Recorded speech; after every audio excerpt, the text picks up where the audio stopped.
Yeah, so I had to play a track that was not readily available because can everybody hear me okay?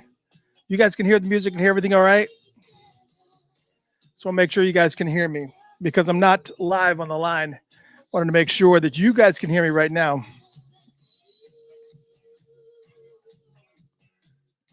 And I chose to thanks. I chose to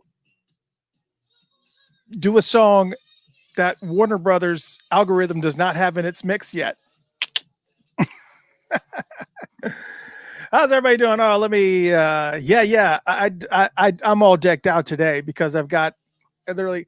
I got the hat in the mail today. Literally about to start the show. Finally got the Sign of the Times hat. Sign of the Times hat is here. Got that. I also the mug, which I have not had an opportunity to showcase yet. This is a mug, just literally just came in the mail today. So this is the mug. It's got the heart on one side, and oh, I don't want to do all this stuff here. Man, I guess I can play some of this stuff, but I have to pay attention to what's going on song wise on the radio, because it's just it's gonna shut me off. Like, gotta have that. All right. So let me yeah, the shirt was one of the ones that we actually got in at Paisley Park.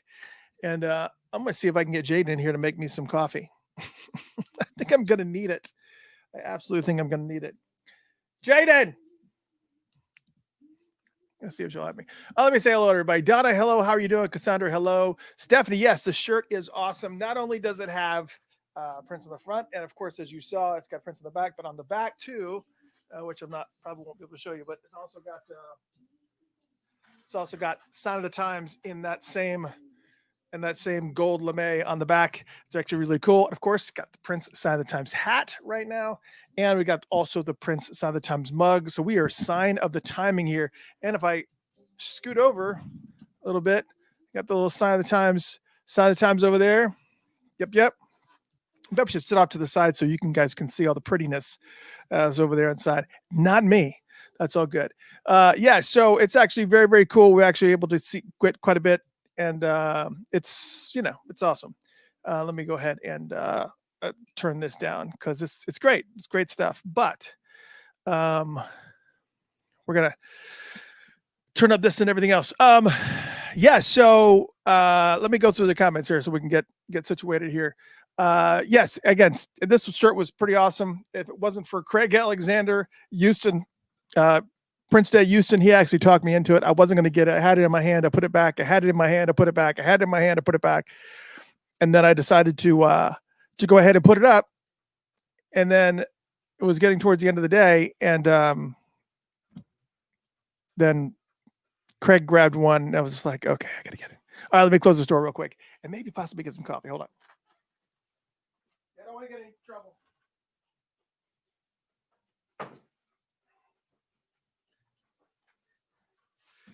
Yeah, because remember what happened last week? What happened last week is that I ended up talking over. I did not talk more or less over the. I did not talk over the music for Power Fantastic because I wanted to. It was one of those moments where it was just amazing. It was reverent, very very cool. And I decided I don't want to talk over that. I just want to sit back and listen, because Power Fantastic on Sign of the Time Super Deluxe, he's talking in the beginning and it's like a ghost in the room. It's so incredible. It's such an amazing track. And I was just bummed out, because I guess I was bummed out primarily because of the fact that, I was quiet and reverent and I was just listening to the track. And I didn't think it would be an issue. I thought, they'll mute it. They'll mute the album, and that's about it. And that's not what happened at all. And I ended up being in a scenario where they ended up taking the whole entire video down. So I ended up having to make adjustments to the actual video, just do the audio part of it. And it's on Patreon right now. I can't remember where it's available, but part one is done and recorded. And of course, if I can manage to talk over most of this, as the music is playing in the background, then the algorithm doesn't pick it up and it doesn't really think anything about it and it can't figure it out. But if you don't talk over the music, then immediately Facebook's algorithm picks it up and it's a pain in the butt. It sucks. But anyways, okay, I gotta finish going through this. Renee, DC in the house. Congrats! Thank you so much for joining us, honey. How you doing? Brian, what's going on? And also Donna, thank you very much. Nice shirt. Trisha says, "The Titus, what's going on?" Andre says, "I want the shirt." Elaine, welcome from Houston. Cami, I got you on my prayer list. I know that you're going through a lot right now with all your back pain and everything. That's really got to suck. I hope that everything works out. I've been following your Facebook post. I know that Jaden has been following the Facebook post too. So it is what it is. Adam, what's going on? Shalom. Janice, what is going on? Eddie says, Chris, did you enjoy the NPG Music Club room and did you dance? I used to dance all the time, but for some reason or another, if the music was louder and I was feeling it, I would have danced, but I just didn't feel like I loved music and lots of people around me were dancing, but it just needs to be louder. It just needs to be louder and bigger, and it's just not. It sucks. It really sucks. Yeah, so speaking of which, we were talking about Cammy being under the weather. And as I had mentioned, what we had said before, as you probably had seen, supposed to be on the show tonight. Bootsy Collins was supposed to be on the show tonight. And looking forward to it because he's so busy with everything that's going on in his brand new album that's coming out in just 10 days. His brand new album is going to come out and he's got a live stream concert that's coming. So we wanted to get him on the show tonight. And, maybe we might be able to finagle something and maybe get him on the show next week. But, we're not, it's so hard to kind of lock him down just with everything that he has going on. And got a call last night. And they said, he got up in the morning and he couldn't speak and his voice was totally shot and he didn't want to take the chance. And so, prayers up to Bootsy. We know that, Bootsy's a really good friend of Funkatopia. We do a lot of work with Bootsy and a lot of all the organizations and everything that he works with. And it's an honor that Bootsy is so involved with Funkatopia as it is. So it's really, really cool to have him on board. And I am just, I'm bummed out that he's on the show, but on the same note, I want him to get better and I need him to be better. So that's what we need to focus on. And so, you guys can continue sending your props and stuff on the way and send him some love. I'm sure he absolutely would appreciate it. And on the same thing, on the same note, a Funkatopian Jeffro Jam did a little recording for Bootsy, a Get Well Bootsy clip that I'm gonna play because he does the vocoders, the what do they call them, the talk box, and he does an incredible job with them. And he created a little video for Bootsy, and we're going to be playing it during the show. I want you guys to hear it because it's freaking amazing. It's so amazing. But yes, absolutely. Hey, what's going on, Judith? Judith from Prince's second home in Detroit. Patricia's in the house. Oh man, look, all these Michigan folks in the house. And so be sure to send your prayers for all the people that are in a little bit of in a bad spot right now. It's difficult. It really sucks for a lot of people. And Patricia's got something going on. Patricia fell down her stairs last night and broke her foot. Cammy's got all these problems going on with her spine, and they're having to do all this major work. Bootsy's not feeling well. He's got a bunch of problems with his voice. Of course, my parents got coronavirus. They don't live with me or anything, so don't worry about it. But my parents got coronavirus, and both of them were down and out with it. Pops got the worst of it. He's actually been in the hospital for for a while now, just recently got up and started moving around. And so it's been really, really bad. He was kind of in and out. They even had to shock him one moment. And so it was like really, really scary. And then today I go to the dentist, and because I obviously have chipped a tooth or something, and they tell me that no, it's more than just chipped tooth. I'm going to have to get an entire root canal on a tooth. I'm like, what? 2020 is a dumpster fire. Let's just go. Let's just say 2020 is a complete and total dumpster fire. That's the only thing I can say about 2020. It is an absolute, it's garbage.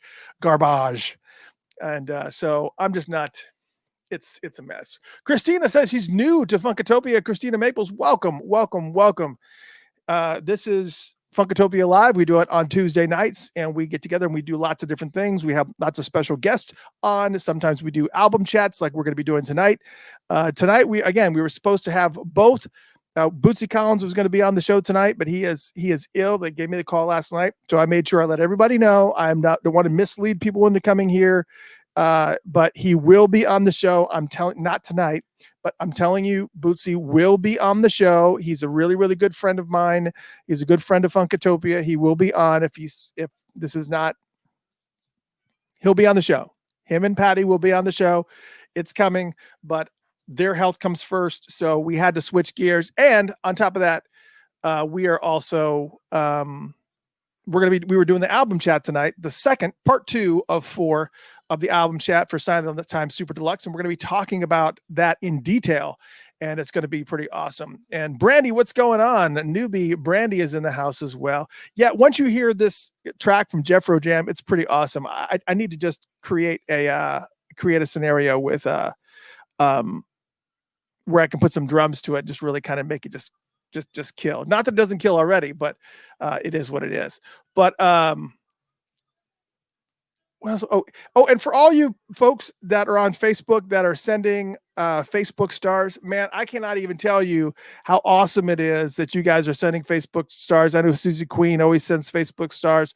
All you folks, Brian, all you folks send Facebook stars regularly, and it is amazing. Thank you so much for sending Facebook stars.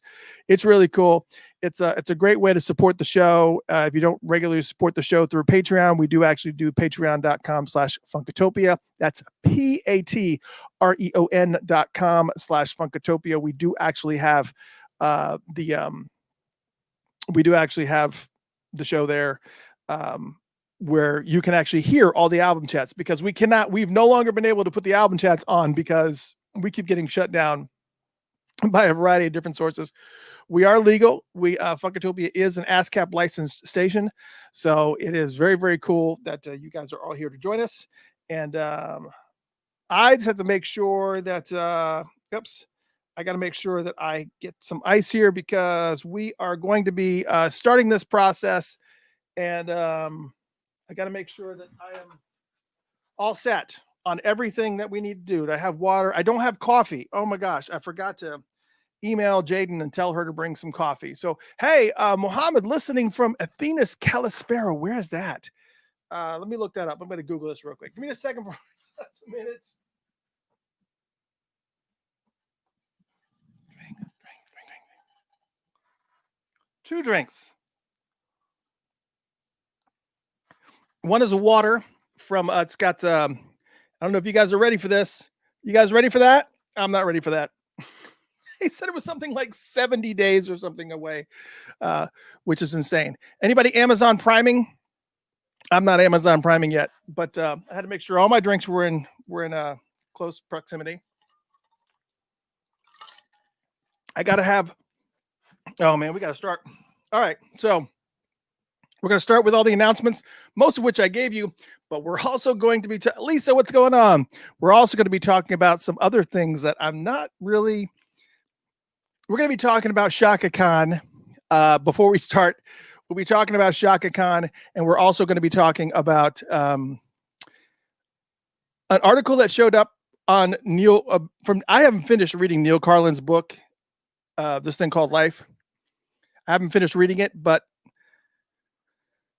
there's apparently some things in there that I'm not very happy with, and so we'll talk about those in a second too. And meanwhile, let's get to it. We got to start the show right now. Here it goes. We're going live.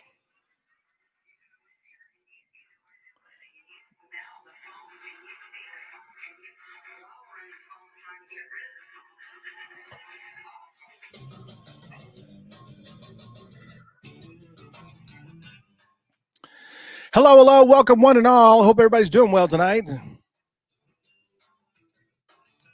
You doing good?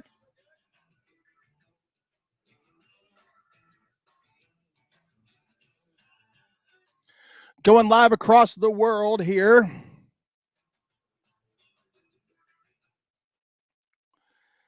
It is an amazing, amazing thing. Welcome, welcome to Funkatopia Live. I'm Mr. Christopher. You are listening to the Funkatopia radio show and the Funked Up app. We have been doing a little bit of a pre-show on Facebook Live and also YouTube, and I might add, by popular request, for whatever that request may be, for whatever reasoning that may be, Twitch, is that what it's called? Twitch. It's, what is it? Twitch.tv/Funkatopia. If you go to Twitch, you guys who are Twitchers or whatever you whatever you call yourselves, it's Twitch. And you can look up Funkatopia, Funkatopia. We're on Twitch now. We were doing Periscope, but I dropped that because nothing was happening on Periscope. So we just dropped that, and everybody was like, "You're on Twitch? Oh, you need to be on Twitch. You need to be on Twitch." So we switched over and we went to Twitch instead of Periscope. We flushed Periscope and went to Twitch. So some of you are watching live on Facebook Live, which is facebook.com/Funkatopia. Again, that's Funkatopia. And some of you are on YouTube watching on the Funkatopia channel there. Some of you are watching there. If you want to participate in any of the chat and conversation, you absolutely can do that. You need to do that on one of those locations, which is Twitch, Facebook, or YouTube. Feel free to do that. Thank you in advance for all these amazing Facebook stars. I still haven't quite figured out what all of them mean, but from what I understand, it equals some type of monetary equivalent, and so I greatly appreciate that. It is awesome, awesome, awesome. Thank you so much for Facebook stars. Keep sending the Facebook stars. I think they're awesome, and eventually one day I'm going to figure it out. It will mean something great to me, I'm sure. I think there is. Thank you so much. Thank you so much. Some of you are tuned in today to some of you may possibly be here to hear Bootsy Collins. Bootsy Collins was scheduled to be on the show tonight. However, we got a call, and just so we're clear, this is not just one of those happenstance things. It is, but it's not. Bootsy Collins is really good friends with us here. We love Bootsy Collins. We're really close to Bootsy and his wife, Patty. So this is not one of those things where it's like a bait and switch type of scenario. Patty called me last night, said Bootsy woke up. He could not talk. He was having difficulty. Wasn't having difficulty breathing, but he was like really hoarse and was having a very, very difficult time even speaking. So for him to be on a show and be asking questions, it was just not in the cards. And so I said, it's perfectly fine. Look, he needs to focus. First off, there's a couple things he needs to focus on. He needs to focus on his health, because in 10 days, it's on the 23rd, it's the 13th right now. In 10 days, his new album, The Power of the One, is going to be out and is going to be available. And I can't even start. I'm so friggin' excited that Bootsy's got a new album. I'm just beside myself, because Bootsy is like the funk master, absolutely a funk master. I love having him on the show. He's a lot of fun, and he's a great guy, obviously a huge persona and character. So I'm really bummed out he's not able to make it tonight, but I want him to focus on his health, because as I was talking on the pre-show, 2020 is an absolute dumpster fire for people to get sick, and a lot of people don't make it on to the other side of it. And so I want him to focus on his health. Obviously, as I had mentioned last week, both my parents actually got coronavirus. I don't know why I giggled there. It's not funny. It's just like, that just goes to show, is essentially what I'm saying. Pops got the worst of it. He actually was running fevers and was delirious, and he had ended up having to be taken to the hospital via ambulance. And there was even one time where they had to shock him because he was going in and out. He was having all these heart palpitations and things. And now he's better. He was in a stabilized environment, and he was actually sitting up. We got a picture a couple of days ago of him actually sitting up in the hospital bed. And what really sucks is that I can't go and visit because he's got corona, and I can't go and visit my mother to comfort her because she's got coronavirus. But I didn't get an opportunity the last week to actually go over there to their house and mow their lawn. So at least I got to see her through the window and wave. But again, so it's really, really important that Bootsy focus on his health, and he was not able to join us, and which is one of the reasons why I immediately, like yesterday, changed the notation about Bootsy not being able to be on the show tonight because of his health, and he's not able to talk. And I want him to save his voice because he's got some amazing music coming out, and the live stream concert that's going to be on the 23rd. And all the stuff is on the Facebook page on Funkatopia. So just go to facebook.com/Funkatopia. You'll be able to see all the information there. Just go to thebootcave.com. Again, thebootcave.com, and get tickets to that event. It's going to be the album release party. It's going to be online. They're doing a live stream concert. There's going to be all types of things. Plus, on top of that, they're also doing some giveaways as well. Some really, really cool giveaways. Last thing I remember hearing was something about an all expense paid trip somewhere. I'm not sure what it was. They were going to be making that announcement tonight, but maybe we might be able to kind of work things out and get them on the show next week. But again, my main primary focus is his health, and that's all I want to focus on right now. So I want him to just get better. And it's okay because we actually had a huge show planned tonight with Bootsy. And on top of that, I was also going to be doing part 2 of the Sign of the Times album chat, where we're going to be talking about the album Sign of the Times, Super Deluxe, talking about the unreleased tracks. We started by doing, I think we did like 11 or 12 tracks last week. And this week we will actually be doing more. We're going to be I think we're doing like 11 or 12 tracks tonight. So we're doing the rest of disc 1, and we're moving into a few tracks into disc 2. And then next week, I think we're finishing off disc 2 and a little bit of disc 3. And then we're finishing off disc 3 in part 4. So there's a 4-part series here that we're breaking it up into about a dozen songs a piece, which is a lot of music, actually, each individual show, because it's a lot of information. And for those who have tuned in and watched these album chats before, heard these album chats, it's pretty detailed. I go through a lot of information, kind of digging through some of the tracks and kind of understanding who was where and what was going on, looking at books by Per Nilsson, looking at Prince Vault, looking at some of these liner notes from some of the Super Deluxe stuff, looking at magazine articles and interviews and all kinds of different things, and pulling together all of that information into one spot where you can kind of just take it all in. It's pretty friggin' awesome. And but before I move on, a huge shout out to my good friend and Funkatopian Jeff Rojam. Jeff Ro is like the man. He plays keyboards, and he's one of the funkiest people on the planet. And he actually played a little bit of a clip, a little bit of a sound clip. Not even a clip. It's actually a little bit of a song. It's a 1-minute song that he made for Bootsy. And it doesn't really have a title, but he made it using his talk box, and I want to play it.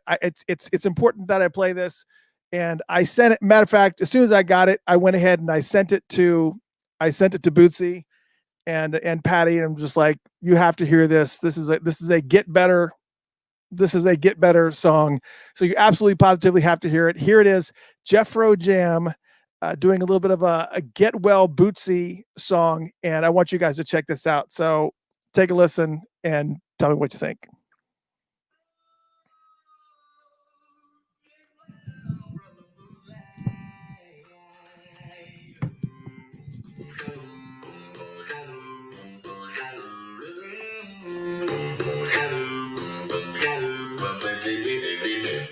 Get well, brother Bootsy, because we need your mother, get well.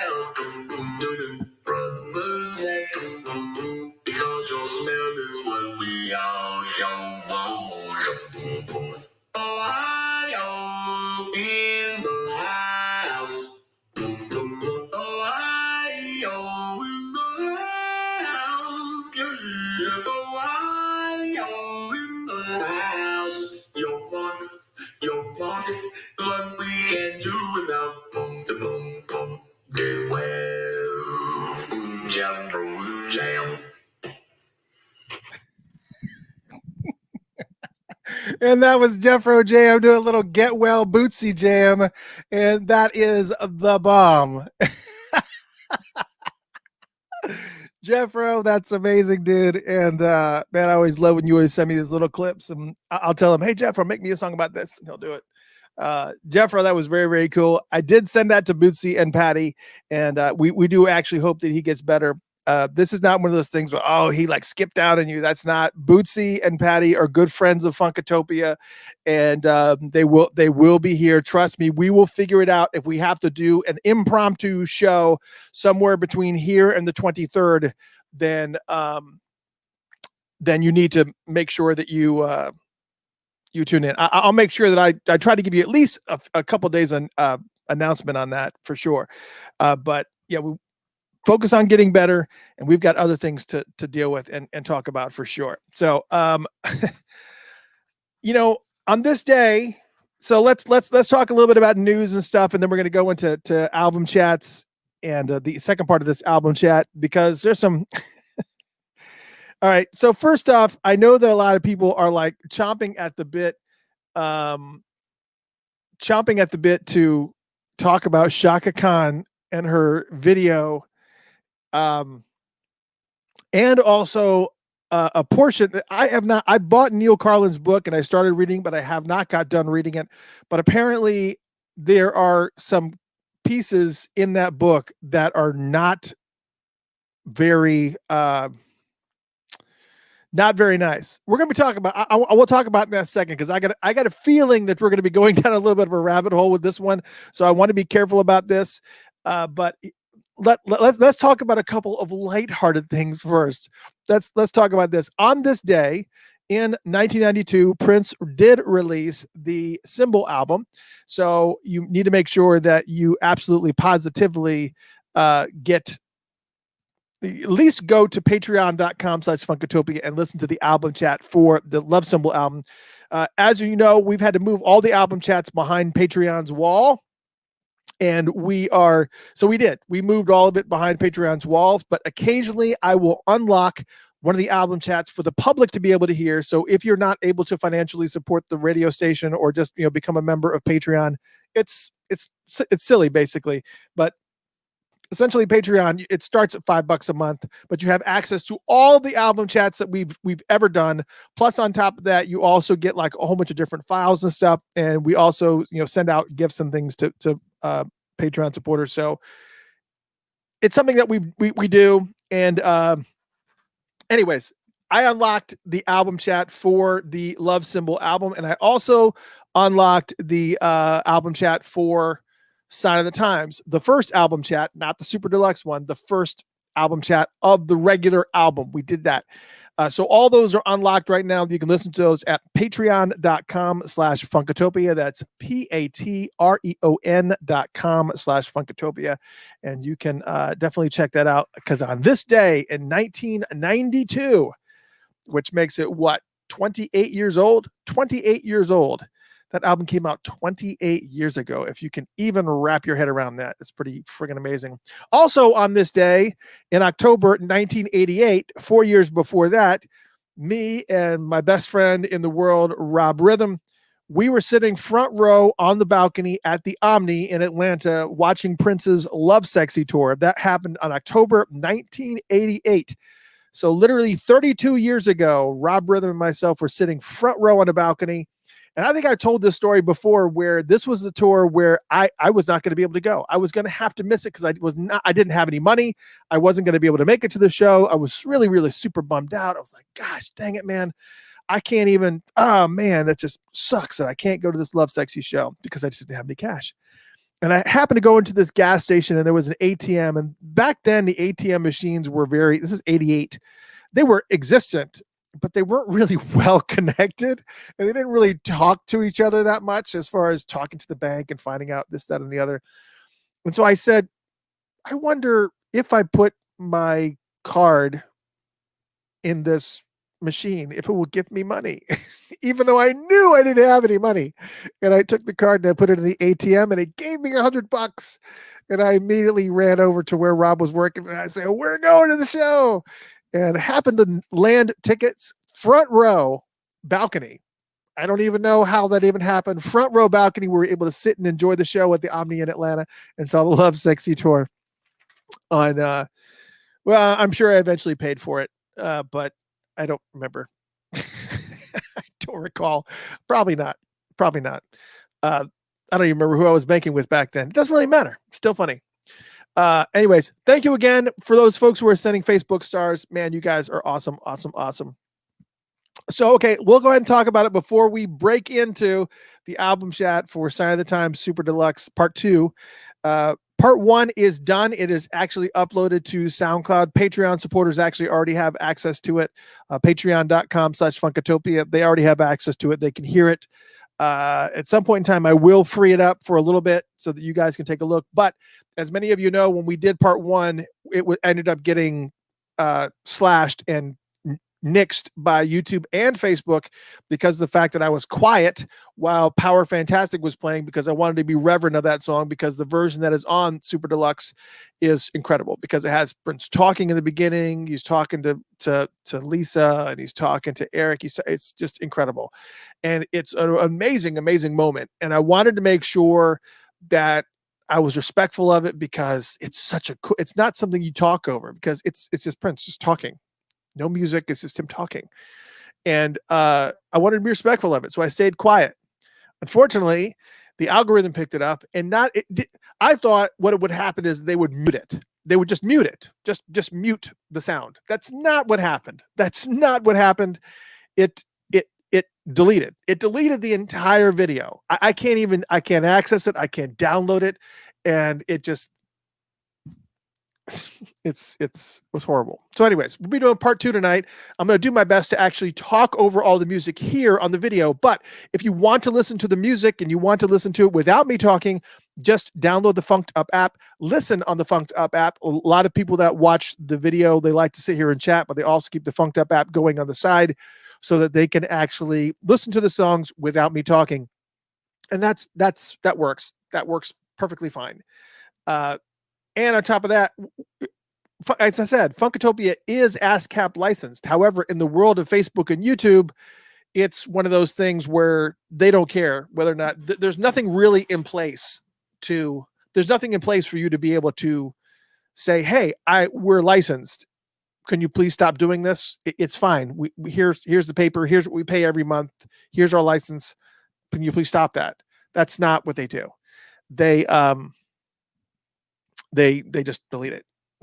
So it's all that. So before we get into that, I do want to talk a little bit about, I know some people have been really chiming in and out, and there's not a whole bunch of Prince type of podcasts like this one where most people don't talk about any of the negative stuff. I know Funkenberry, a good friend of mine,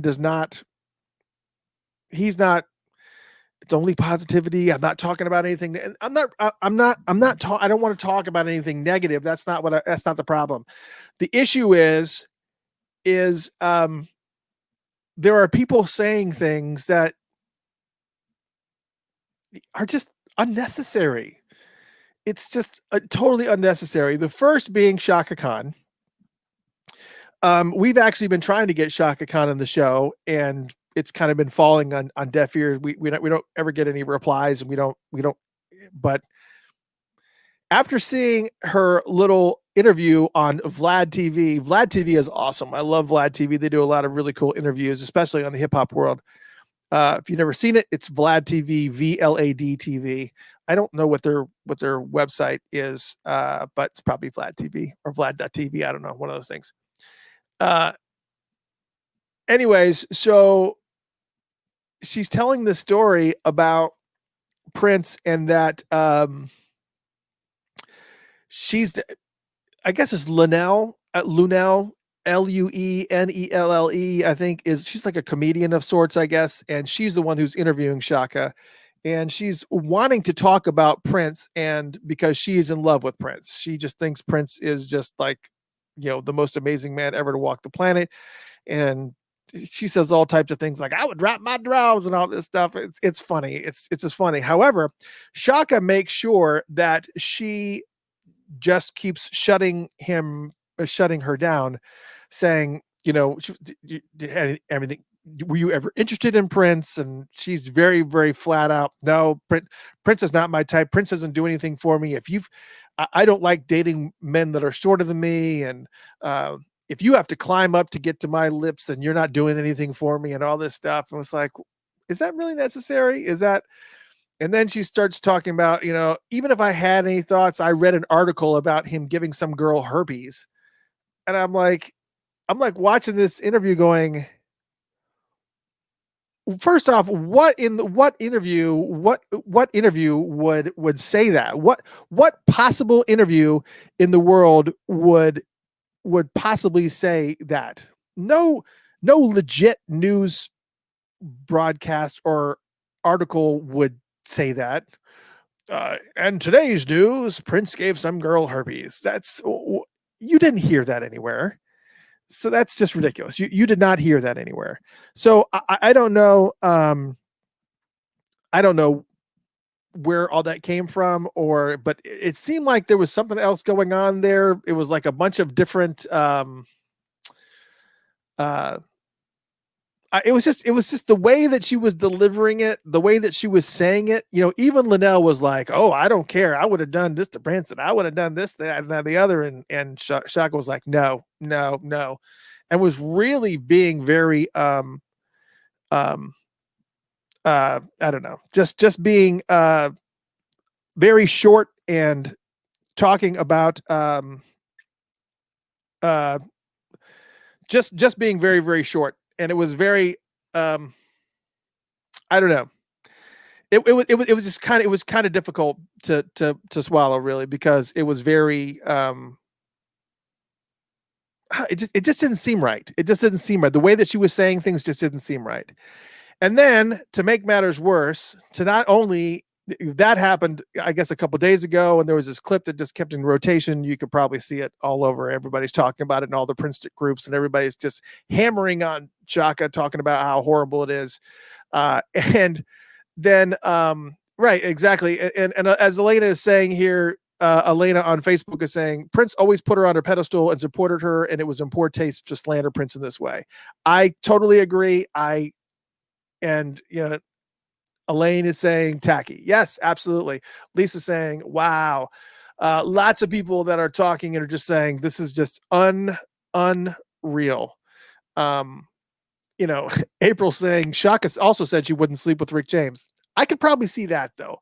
Rick James was a whole different story. He was like a different level of he was a totally different level. Anyways, all that being said, I don't know where this came from, because the reality of it is that, and there was also some really weird things in there as well with what she was talking about. I Feel For You. And she said, oh, Prince gave me his album and I saw that he didn't release I Feel For You. So I said, fine, I'm going to do it. And so she redid it and she put rap music on it. And then, it ended up being a really big hit for her, and was like, time out. I Feel For You was released before you did I Feel For You. So you didn't take a song that he didn't release and do it and make it big. Your version was way bigger than his, yes, from a radio perspective, but he did release I Feel For You. So your timeline is all out of whack too on that. So that was something that had me scratching my head and was just like, okay, all right, that's fine. That's fine. So it was just a whole bunch of inaccuracies that were happening within the interview. So I just let it go. And I just let it go. But I do know that you guys would string me up if I didn't talk about it. So I'm talking about it. But to make matters worse, the one other thing that I saw that I was not happy about was as I said, Neil Carlin's book, This Thing Called Life came out, talks about his relationship with Prince, which was a pretty long relationship in between Purple Rain and also like the early 90s. And there's a story in this book called In This Thing Called Life that I have not gotten to yet, but it was covered in page6.com. They're kind of like TMZ a little bit, but not as big because they don't have like they don't have a, I guess they don't have a TV show. That's part of it. They don't have a TV show. But anyways, in page 6, and apparently in this book, I have not gotten to this part yet. It says, Neil Carlin claims Prince once visited his apartment just to gorge on his stash of prescribed opioids. It says, in This Thing Called Life, author Neil Carlin recounts his decades-long relationship with the musical superstar. He says, in 1997, Carlin writes that he had broken 5 bones in his leg while rollerblading and was housebound for months. One day, Prince called. The two hadn't chatted for 4 months and had a conversation about a dozen topics, including Carlin's unlimited supply of Percocet pills that he had prescribed post-surgery.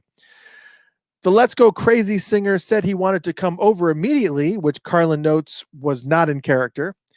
And he said he had been in my apartment, but not for a few years, and for him to schlep so far to pay a little sympathy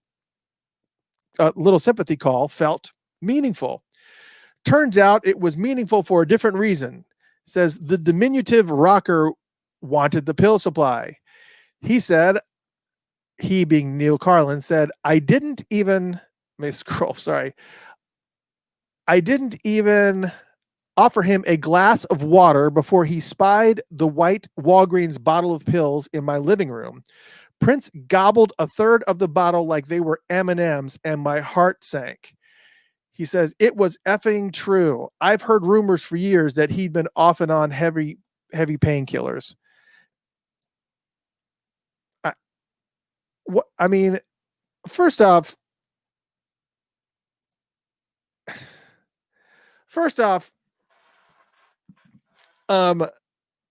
nobody gobbles down a third of a bottle of Percocet and still walks. That's just not possible. Secondly, why? You know, I always try to assess, you know, where people are in regards to what you're saying to sell books and what is actually, you know, where is the truth? Where is the truth in this? And I just don't see it. I just don't see it. Prince could have gotten anything anywhere. So I don't think that he traveled a long distance to go over somebody's house to wolf down some Percocet and then leave. That's not a typical MO for someone that you're claiming to be a drug addict. As somebody who has been down that road before personally, if I am in a situation like that, maybe I might take a Percocet and they may take 4 for the road, but I'm not wolfing down 5 Percocet. That's crazy. That's crazy.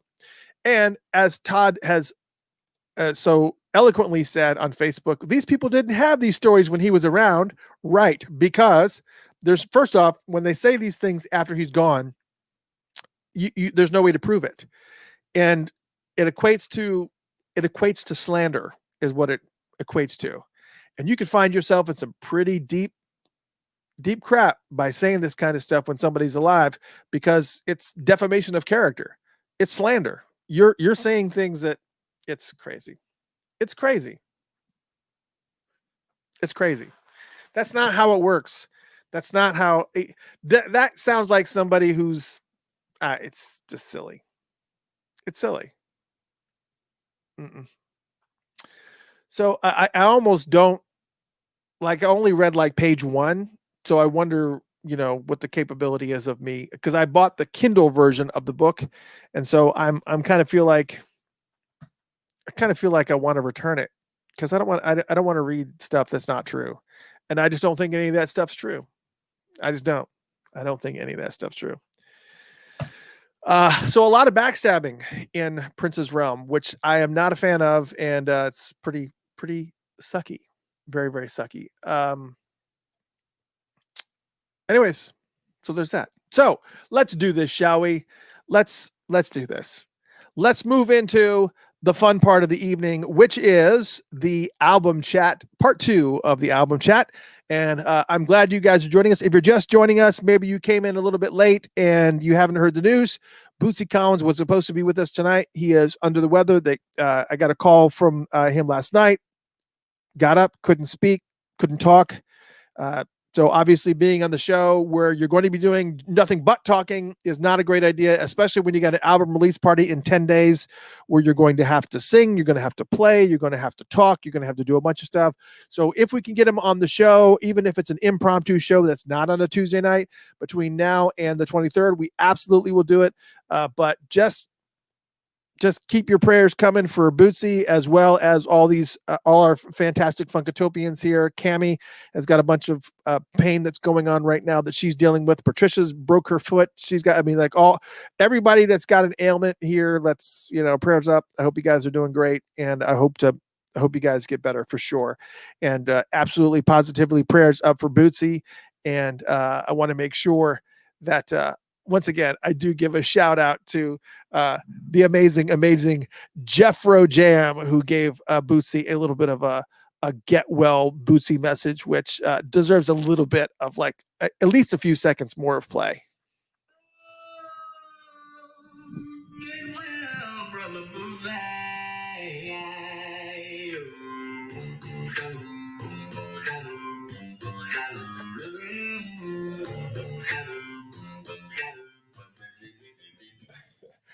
All right. I'll make sure that I actually post Jeffro's video on Facebook so you guys can see it. I love Jeffro. He's a cool dude.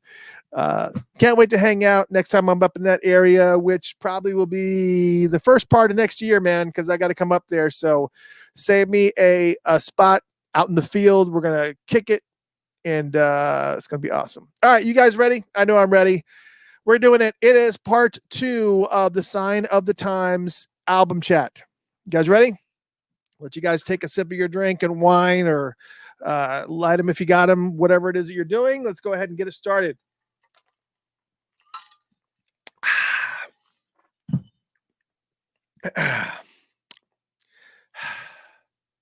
All right. Welcome, one and all, to part 2 of the Sign of the Times Super Deluxe album chat. We did part 1 last week, where we covered, I think it was about 12 tracks, I think it was. And there are, unfortunately, about 18 tracks on this first CD. There are 3 CDs in this Super Deluxe that are referred to as the Vault Unreleased CDs. And we had to break this up into 4 parts because it's a lot of music and a lot of things that we've got to cover. So we want to make sure that we are taking care of everything and kind of just going through each one of these unreleased tracks to kind of give you a little bit of background story on them, which is what we normally do with these album chats. In the first part, we also talked about some of the history and everything that was going on with Sign of the Times that we hadn't covered in the original Sign of the Times album chat that is on Patreon, patreon.com/Funkatopia, which is available to the public right now, so you still can listen. I will keep that album chat live until this 4-part series is over, and then I'll close it up. So it gives you a little bit of time to be able to listen to that album chat in between Tuesdays or whatever it is that you're doing. And so there's that. So we are in part 2. So we're not going to be starting it off with any type of chatter about the album or anything like that. None of that stuff is happening. We're just going to go right into the music. Donna says Andre is getting naked. All right, there you go. There, to each his own or her own. Just leave your video camera off, and let's take it from there. So the first song in this part 2 that we're going to be covering is actually a short track. It's called "And That Says What." It actually clocks in under 2 minutes. It was recorded on March 20th, 1986. In the Galpin Boulevard home studio of Prince's in Chanhassen, Minnesota. It was, again, this song is an instrumental. It was supposed to be on the Dream Factory album. Obviously, didn't happen. This was the only album that it was considered for, though. It wasn't because he was doing a bunch of albums during this mix. He was working on Dream Factory. He was working on The Flesh. He was working on Camille. There was like a bunch of different things that were going on all at the same time because he really didn't have a whole bunch of direction, which is, and then of course, one Sign of the Times, the song came into the picture. He at least had a theme to work around. But this album was never really considered for that. It was only supposed to be on the Dream Factory album, and that was it. The song is engineered by Susan Rogers. As mentioned in the Sign of the Times Super Deluxe set, is very, very similar to the beginning of Sheila E.'s song called Sister Fate. If you can play that song, if you can just hear it in your head, you can hear the similarities. This is not something that you get to hear often, but this is Prince on drums. Obviously, when Prince plays all of the instruments on an album, he's playing drums and he's playing guitar and he's playing bass. But he normally will, whenever he's playing in a scenario where there's other players and he's playing, he has a different type of style. Like when you think of like La La La He, or Two Nags United for West Compton. It's like when he gets behind other instruments that he's not normally on, it's like this whirlwind of, he like feels like he's got to go over the top to make sure that whatever he's playing is right out there in front. And it is, it's great. And in this particular case, there's a lot of drums, and it's Prince on drums, and instead of his usual guitar, and not to mention Wendy playing bass, and she normally plays guitar. So again, whenever Prince steps away from piano and guitar, it's just something otherworldly happens, and it's the case here as well. And this is essentially Prince walking the band through the song.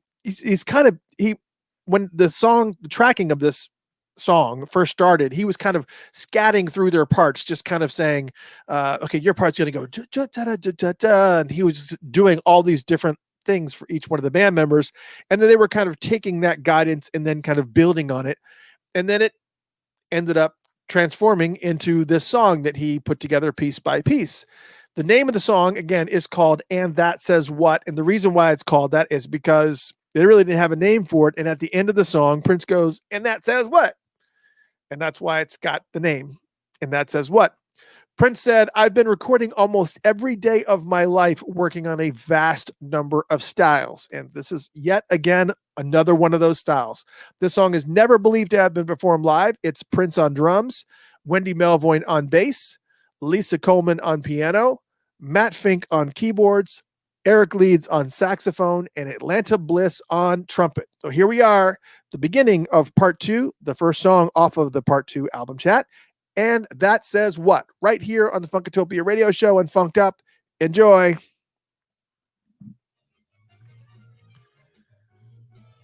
I can't imagine him scatting these parts. I really can't. It's just amazing to me. Oh, look at Dan says, my birthday was yesterday and my bro's gift is the new Sign Super Deluxe. Oh my gosh, what a gift. Which version was it, Dan? Was it the CD version? Was it the record version? Which one was it? That's pretty awesome. Yes, thank you, Mary. Thank you for the comments on the hat. Oh, my hair is an absolute mess. I literally just got this. I was about to start the show and I had done my hair, and then of course Jaden walks in with this hat, and it's got the Sign of the Times little logo on the back.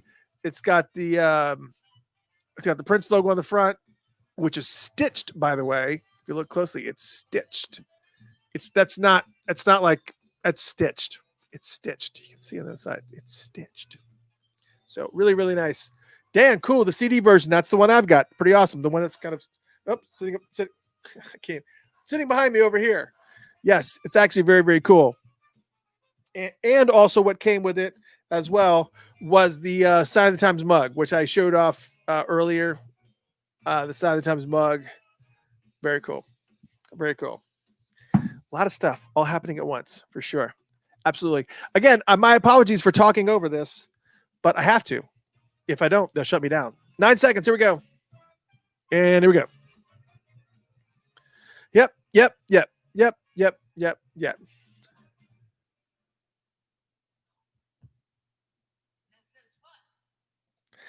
There he is. And that says what? And that is the first track in part 2 of the Sign of the Times Super Deluxe album chat, which takes us to the next one in the mix, which is Love and Sex.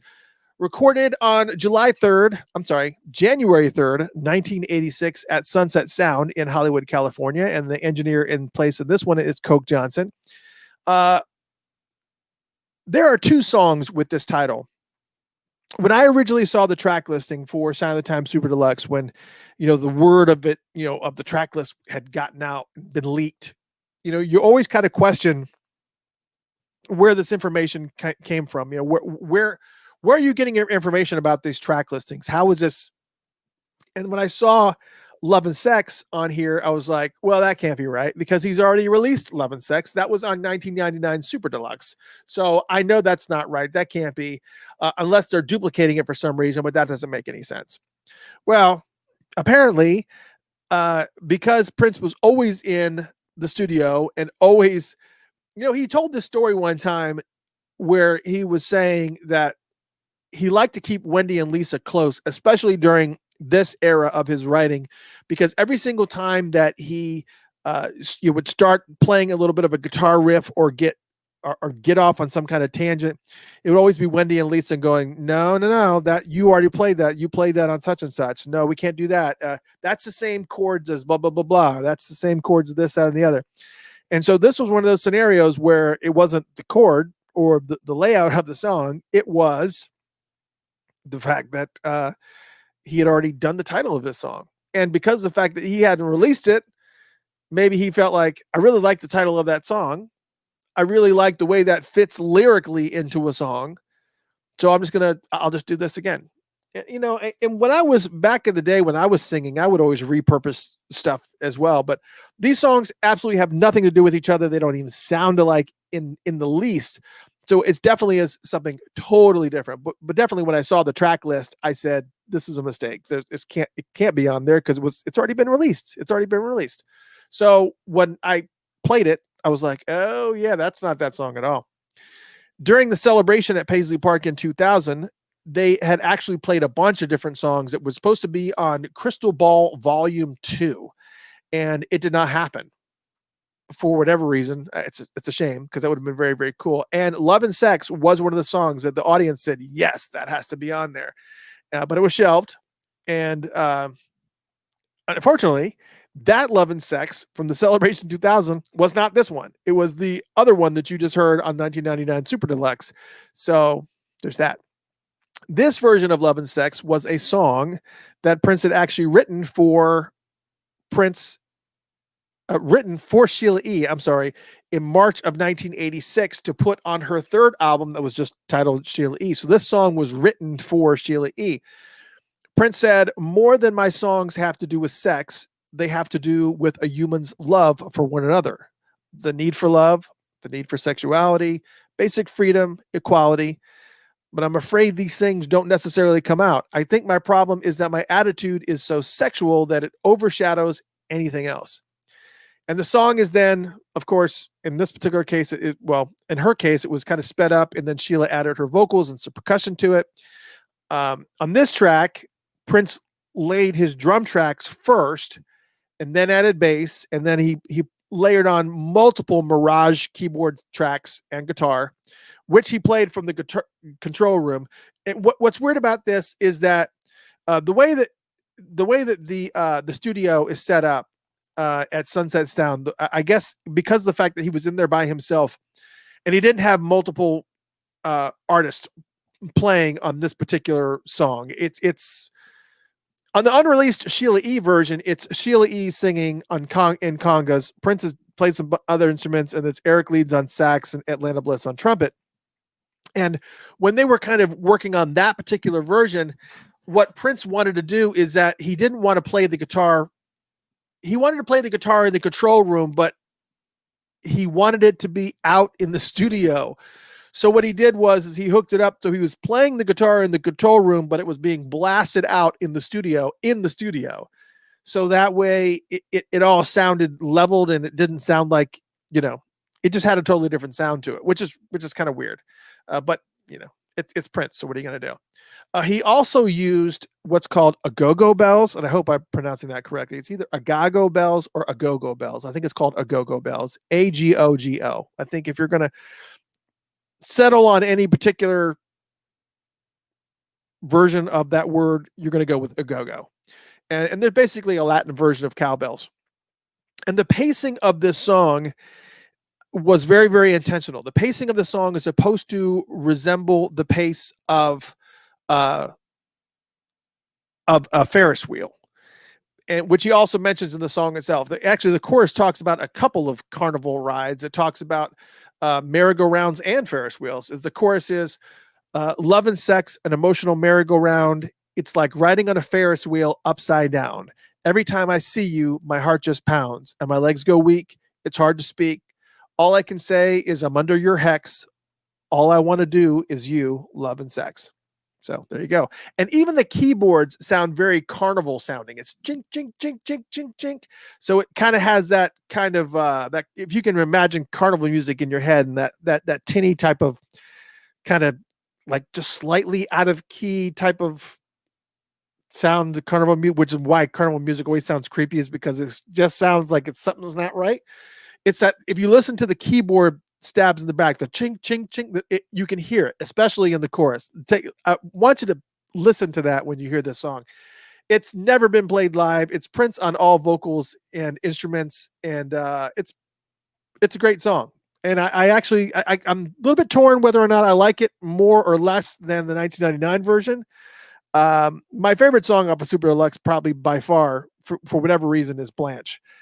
And we're going to cover that, I think, in part 3, but I love Blanche. When that song comes on, I'm like, oh yeah, I freaking love this song. But this is Love and Sex, this version of it that was meant for Sheila E. on her 3rd album. And here it is, Love and Sex. We're playing the 2nd track for the album chat here. If you're listening, it's the Sign of the Times Super Deluxe album chat, part 2 of 4. And this is the 2nd song in part 2. Enjoy.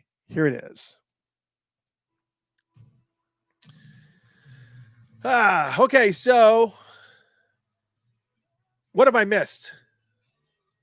Mary says, any status on me being able to watch the first Sign of the Times video? Are you talking about, Mary, are you talking about this one that we did, the first version? Because if you are, what ended up happening is that both Facebook and YouTube nixed it. They because of the fact that I was quiet during the playing of Power Fantastic, and I was staying very quiet and reverent during Power Fantastic, because at the beginning of Power Fantastic, it's just Prince talking. It's so eerie and such a really cool thing. Unfortunately, me being reverent of that moment ended up costing me that video, because Warner Brothers immediately put a copyright strike on it, and it was killed. It was killed immediately. And not only was it killed on YouTube, but it was also killed on Facebook. And they didn't just mute the part of the second sections that was a problem. It was like a 3.5-hour friggin' video. And because I did not speak and let a song play for 3 minutes, instead of muting that 3 minutes, they decided that they were just going to nix the whole friggin' thing. So I ended up taking the audio of that. I did record the audio of it. So there is the audio version of it that's on SoundCloud. I thought I sent it to you. I'm pretty sure that I sent it to you, Mary. So if anybody, matter of fact, it's unlisted, just so we're clear. It is unlisted right now, because it is right now has been specifically only for, it's been specifically only for Patreon supporters, because it's a private file. So unless you have the link, you can't listen to it. But here's what I'm going to do for you guys. There's the link. I just put it out there for you. So if you guys want to listen to part 1 of this, you absolutely can. I will leave. I'm not going to change that. So if you guys want to listen, you can listen. And you know, I'm doing other special things for Patreon supporters as it stands right now. But yes, you got it now. You guys have it. There it is right there. That's the SoundCloud. That is that's unlisted. So you can Judith says, can I get some stuff sent to me? I can't hear this. I don't know exactly why you can't hear it. Everybody can hear me okay, though, right? Correct? Everybody can hear me now talking, even though we're not on the radio station. Karen said, I asked, how are your parents? Oh, sorry, I missed that. I haven't scrolled all the way up. Yeah, it's a great song. Oh, yeah, I mentioned the... yeah, so parents are doing okay. They're doing good. I think my mother's on the other side of it. Pops is still at the hospital. He was in the ICU for a long time. I got 45 seconds here. He was in the ICU for a long time. He actually, they kind of took him off of like the always needing oxygen. And now he's kind of like only gets it when he needs it. Obviously needs oxygen all the time. But as far as extra. And so he actually sent a picture a couple of days ago of actually sitting up in the hospital bed and actually being able to stand up. And so that's good. So we hope to have him back at the house in a week. Yes, you hear me, but no music audio. And there's a reason for that. We'll talk about that shortly. And that was Love and Sex. If you are listening here on right here on Funked Up, on the Funked Up app, you are hearing myself talk in between the songs, and you're also hearing the songs in their entirety. If you're watching on Facebook, facebook.com/Funkatopia, or you are listening on YouTube, or you're listening on Twitch, any of those, if you're listening on any of those, you're only going to be hearing me talk over the music while the music is playing because of the fact that there are all these copyright strikes that Facebook and YouTube have.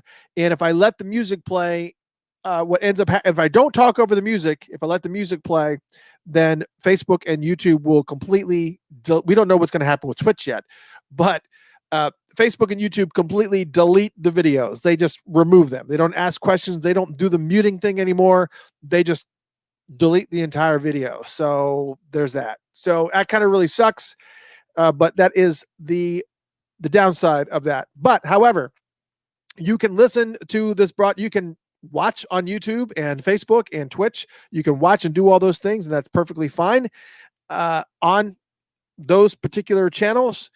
And you can then go to funkatopia.com, Funkatopia.com, and you can click on listen live, and you can hear the songs perfectly fine without me talking over them until you hear them. It's beautiful.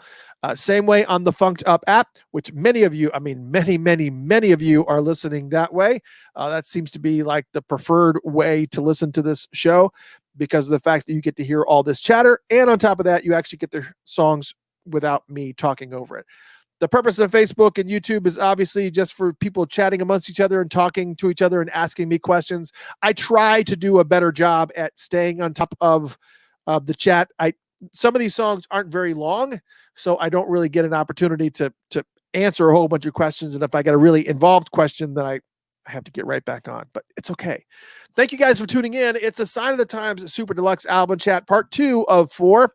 Part 1 was completed last week, and here we are on part 2, and that was the second song of part 2, which brings us to the third song of part 2, which is the song A Place in Heaven. And I really probably should, Colors is going to be a little bit of a mess too, because that's less than a minute. So these next two songs together are less than 4 minutes. The Place in Heaven is under 3 minutes, and Colors is like a minute, like 58 seconds. But so let's go ahead and talk about them anyways, though. The next one is A Place in Heaven that was recorded March 27th, 1986 at Prince's Galpin Boulevard home studio in Chanhassen. You've heard plenty of weird stories about how that was set up, how everybody's in different rooms. It's all kind of cabled to the room. It's like, it's a house. It's an actual house, but everybody's in different rooms and downstairs and upstairs. And it's all, they had to communicate through the headphones and microphones. And, sometimes in a lot of cases, they couldn't even see each other. So it was a weird setup depending on how many people were there. So it is what it is. It was engineered by Susan Rogers, this song, A Place in Heaven. And then shortly after, about a month later, Lisa Coleman then added her vocals. But this version that you're hearing, I think, is the one that has Prince vocals. It is. It's the one that has Prince singing. And Prince tracked it himself in this home studio using the Fairlight keyboard, which has got plenty of stories throughout this whole entire era of music writing. It's the one that had like 1,000,001 sound effects in them, and I think Prince probably used every single one of them. You hear the sound effects in the middle of Pop Life, where when Pop Life stops and it goes ding, and rah, rah, rah, a bunch of people talking and stuff. That is sound effects from that keyboard. So he definitely got his usage out of the licensing of the sound effects that came with that keyboard for sure. But he also recorded synth drums and piano, and also he laid a guide vocal for Lisa, which is what we're going to be hearing here. And then he had Lisa come in as far as her version is. Then he had Lisa come in and do her vocals over his, and then he also asked Wendy to provide some background vocals behind hers to kind of just layer it. But this version is just the version with his guide vocals here. That's all we're about to hear. It was going to be on Dream Factory as the song that immediately followed Movie Star. Now, you've heard Movie Star, ding, ding, ding, ding, ding, ding, ding. But anyways, I don't know why I felt like that was necessary. Many people, you can hear Movie Star in your head. I'm going to get some serious draws tonight. You think I ain't? You hear all these things in your head. But at the end of the song, A Movie Star, after, when he's having that whole dialogue at the bar, yo, baby, get the check. Get my check behind. I need my money. All that stuff. He finally gets the girl back to his house. And then there's the whole scene where she's in there and then she's like drunk. What's the biggest lake you've ever been in? And all that stuff. So there's a whole dialogue that happens there. And then he's like, so do you like environmental records? Crickets chirping, water rushing. It's supposed to make you horny. It just makes me want to go to the bathroom. Actually, this one's not bad. So check it out. So like, what's your name? And then you hear her snoring in the background. He's like, oh, wow, that's dog. So you hear all that stuff going on. But in Movie Star, that's all that you hear. But if you heard the unreleased track or the bootleg track, there are some excerpts where as it's exiting Movie Star, you can hear the ding, ding, ding, ding in the background behind him talking, that whole little dialogue thing. As she's snoring, you can hear it starting to go into Place in Heaven. It was layered over it. But obviously we got to hear Movie Star without the layering over of A Place in Heaven. So again, Place in Heaven is supposed to immediately follow Movie Star. Now, there is also an alternate version of this that we'll discuss a little bit later in this same part 2 of A Place in Heaven called Nevea ni Ikalba, which is A Place in Heaven backwards. And that actually has a skit that features Wendy and Lisa kind of being carded at a club, and it's like a whole discussion that's going on. And there's also a sample in there that says witness that's taken from witness for the prosecution. And there's also I tried my best. There was also a spoken intro from Prince to Dream Factory where he talks about, it being the Dream Factory and blah, blah, blah, blah. And there's a spoken intro by him. I have not been able to find it. I even went to my people and said, do you know where this is? Can we hear it? Is it anywhere that I can hear? I was like, no, you can't. So I tried. I absolutely positively tried to find that spoken intro to Dream Factory. I can't find it. I was going to play it here. I thought this would be great to play it right here. Anyways, Prince said in the liner notes of Sign of the Times Super Deluxe, Lisa was never an explosive keyboard player, but she was a master of colors in her harmonies. I could sing off of what she had with straight soul. The song itself starts with the scene of a girl apparently calling it quits on life. It kind of creates some visuals of suicide. It mentions a noose and whatever, but I think it's more figurative than literal. And it basically speaks about how life is tough. Get over it. You need to stop whining. There is no room service. And also how 3-year-olds who have no prejudices, that aren't familiar with the concept of hate, should be the ones running the world. I don't think that's necessarily the case. I don't think 3-year-olds make good decisions, but I get what he's saying. It's never believed to have been performed live. It's Prince on all vocals and instruments on this version. There is a Lisa version. This is the Prince version. Here it is, A Place in Heaven on the Funkatopia radio show. silliness. Mary says, I hope I can figure out how to save us. I'll make sure. Latest says, wow, I always thought it was a bunch of people in the room, not a keyboard. No, it's actually that Pop Life scene is actually a fight. It's supposed to be some a boxing match or something. That's some boxing match clip that is that was in the Fairlight, and he actually used that. And matter of fact, it's the same exact one that he uses like in a variety. He uses like all those weird clips in a bunch of different places, but he's got weird. Thank you, Negia. Ladies, Mr. Christopher, you're a darn good voiceover. Yeah, maybe. We'll see. We'll see if I can make anything of it. I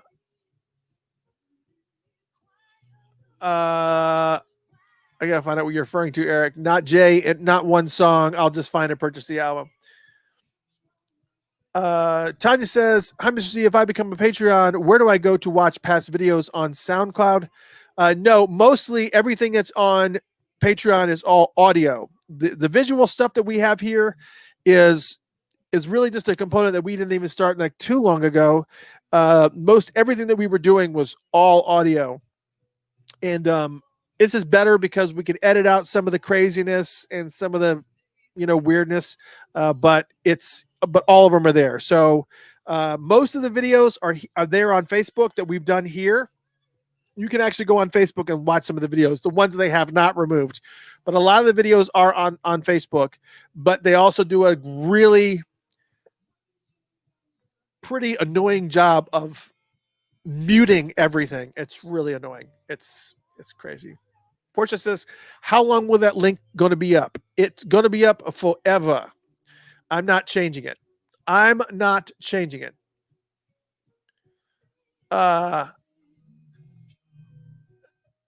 So who else says, Judah's still saying you can't hear it either.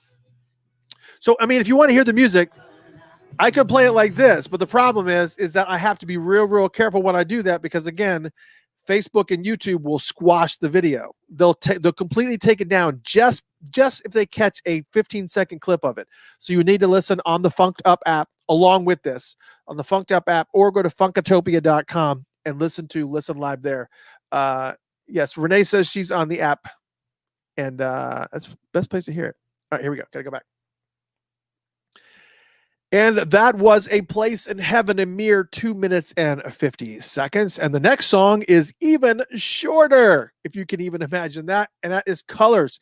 It's a solo performance by Wendy Melvoin that was also intended for Dream Factory, recorded in April of 1986 at the Galpin Boulevard Studio in Chanhassen, also engineered by Susan Rogers. I always wanted to have a conversation with Susan about her and Wendy and Lisa and that relationship there.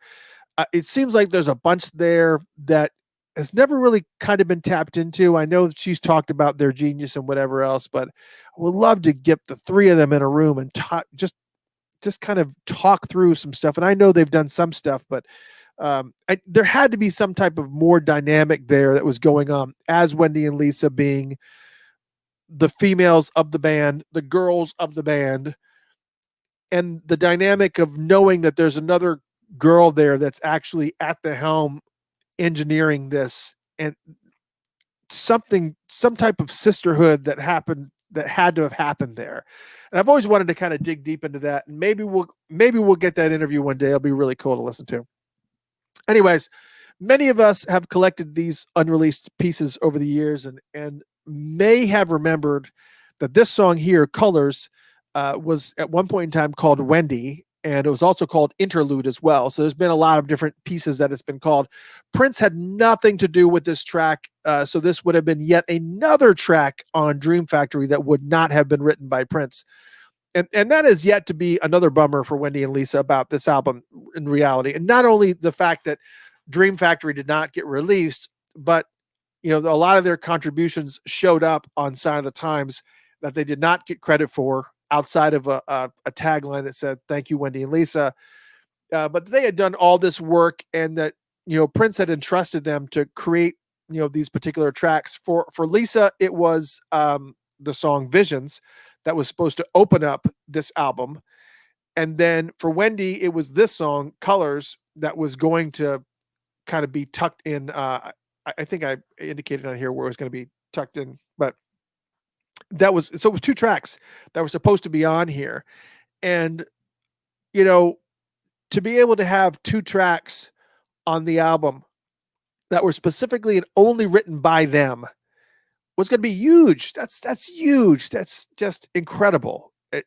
It's amazing. But then for it to be on a Prince and the Revolution album that was going to get a worldwide release would even be able to further their career. Not that the career was fine, but I think it would have given a lot of oomph to them during a time where all the focus was on Prince. And so I think it would have done a lot for them. And it was a pretty cool way of Prince even opening the door at all and saying, Lisa, I want you to come up with a track that's going to open up Dream Factory. Wendy, I want you to come up with another track that's going to be, this particular song that you're writing called Colors that we're about to play is actually a song that's supposed to be in between Starfish and Coffee and In a Large Room with No Light. Now, Starfish and Coffee, you can kind of hear it playing in your head, and then it goes into this, and then it was going to go into In a Large Room with No Light. One day, we are going to have to create a video or an audio and recreate the Dream Factory album with all these pieces in place in the order that they were supposed to be in. And I've done that before with, I can't remember which one it was. Was it The Flesh? I can't remember. There was one album that we actually did recreate. We recreated it. I think it was Purple Rain, I think was recreated we've done weird things like that before. Anyways, this song Colors, it's only a minute long. I'm doing so much talking. I'm talking longer than the song is. Anyways, the song was ultimately moved when I Could Never Take the Place of Your Man came into the picture. And then when Prince dissolved the revolution completely, it just went away for good. But I'm glad that that Wendy and Lisa did get these 2 highlights on this album. I wish it would have happened on Dream Factory back in the day. And I think it would have forced Prince's hand to admit just how much of a writing force that they were for him. Not that he never said it publicly. He did say it publicly, but I don't think he said it to the extent that we're hearing it now from Susan Rogers and all these other interviews and Dwayne Tudall and all these specials and stuff talking about how important Wendy and Lisa were to this specific time period for Prince. All the writing that he was doing, he was just churning out these songs and he was giving them to Wendy and Lisa to fix and tweak and make adjustments to, and they did it. And then just scrapped it all. Anyways, Prince said about Wendy in the liner notes to Super Deluxe here, it says, Wendy makes me seem all right in the eyes of people watching. She keeps a smile on her face. When I sneer, she smiles. It's not premeditated. She just does it. It's a good contrast. It's never been performed live. It's just Wendy Melvoin on guitar, and that's it. Here it is. Colors. All 1 minute of it. Less than 1 minute of it. Right here on the Funkatopia radio show and Funked Up.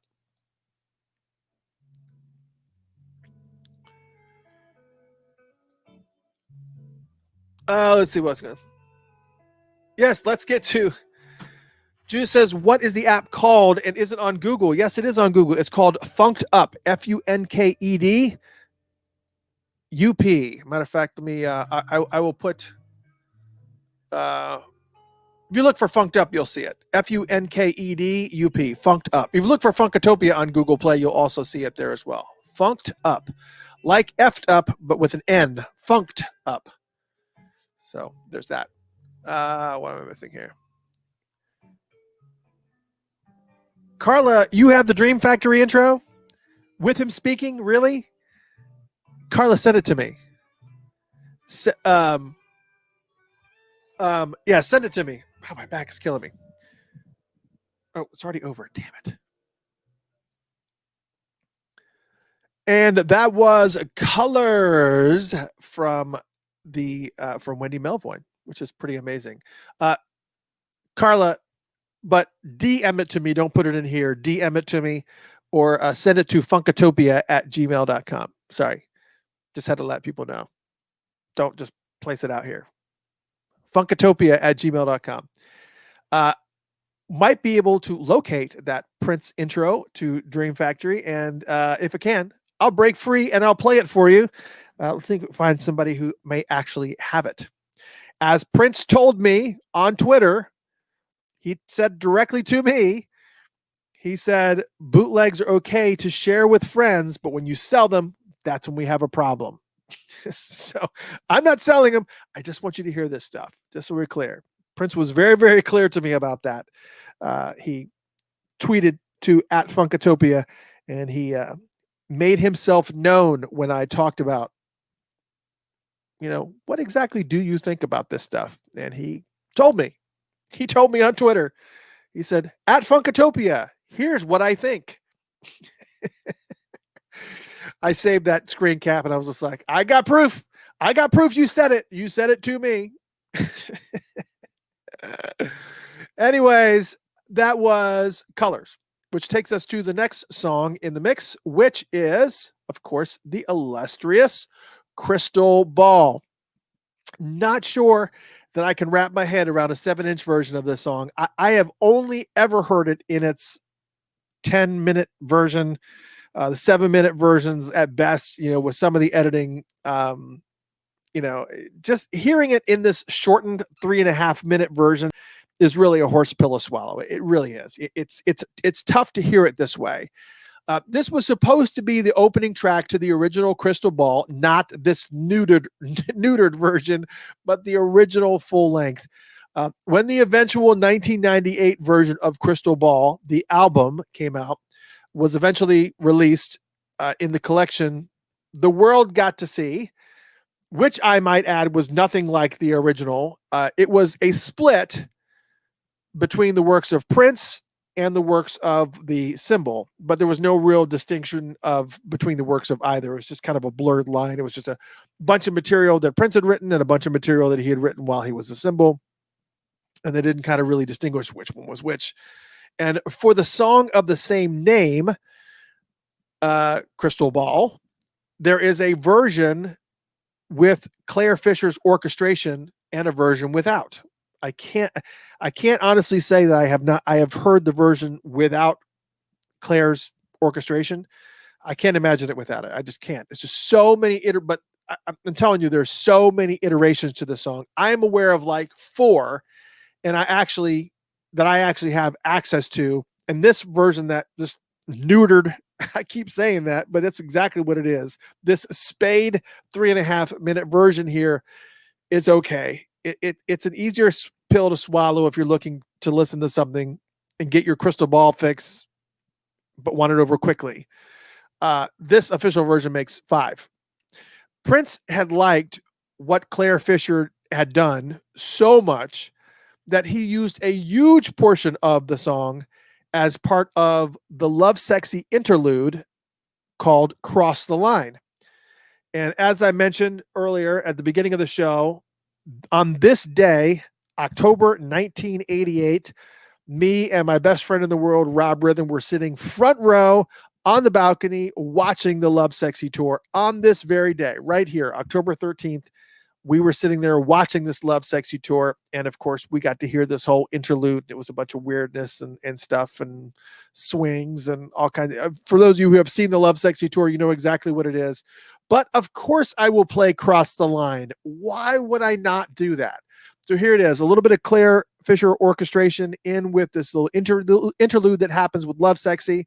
And here it is, Cross the Line. Just for your listening enjoyment, it has nothing to do with the Sign of the Times Super Deluxe, other than the fact that the orchestration from Claire that he uses in Crystal Ball is a huge portion of this little interlude / ditty with our good friend Ingrid Chavez, who's been on our show many times. I love her to death. I'm so glad we're friends. Anyways, it's Ingrid Chavez, Cross the Line, the interlude from the Love Sexy tour.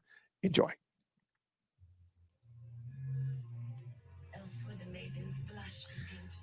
See, I don't have to worry about this one because their algorithm is not going to be able to see this. The algorithm has no idea what this is, so it's good. Up.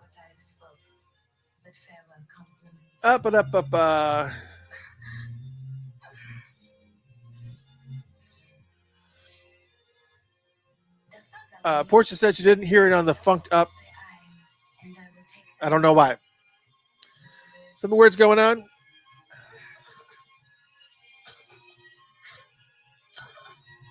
Let's see if I make sure I'm not missing anything here. So, anyways, this is Cross the Line. Hope you guys are enjoying. I don't have to worry about Facebook or YouTube squashing this because it has no idea what this is. So I'm okay. I can play it a little bit louder and not have to worry about it.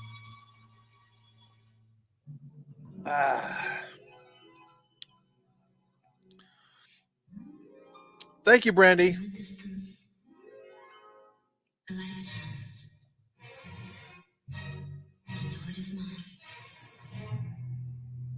Someday I will touch it because it calls me. All right. Says cross the line. Cross the line. I know everything is not always what it seems. So I pinch myself daily just in case it's a dream. This is actually a little bit longer of a section. It's all good. Perfect. Perfect. Thank you, Michelle. Thank you for the confirmation, everybody. And once again, those of you who are sending me Facebook stars, thank you so much. That is friggin' awesome. I can't even thank you enough. It's a really, really cool way to be able to support the station. If you're not able to do Patreon, it's a really cool way to be able to support the station. So I really appreciate the Facebook stars. It's very, very cool. Cammy, I hope you're doing well. I hope you're sitting comfortably somewhere. Yeah, Brian says, right, not fond of the short version either. Yeah, sucks. Not suck, it's just not the regular version.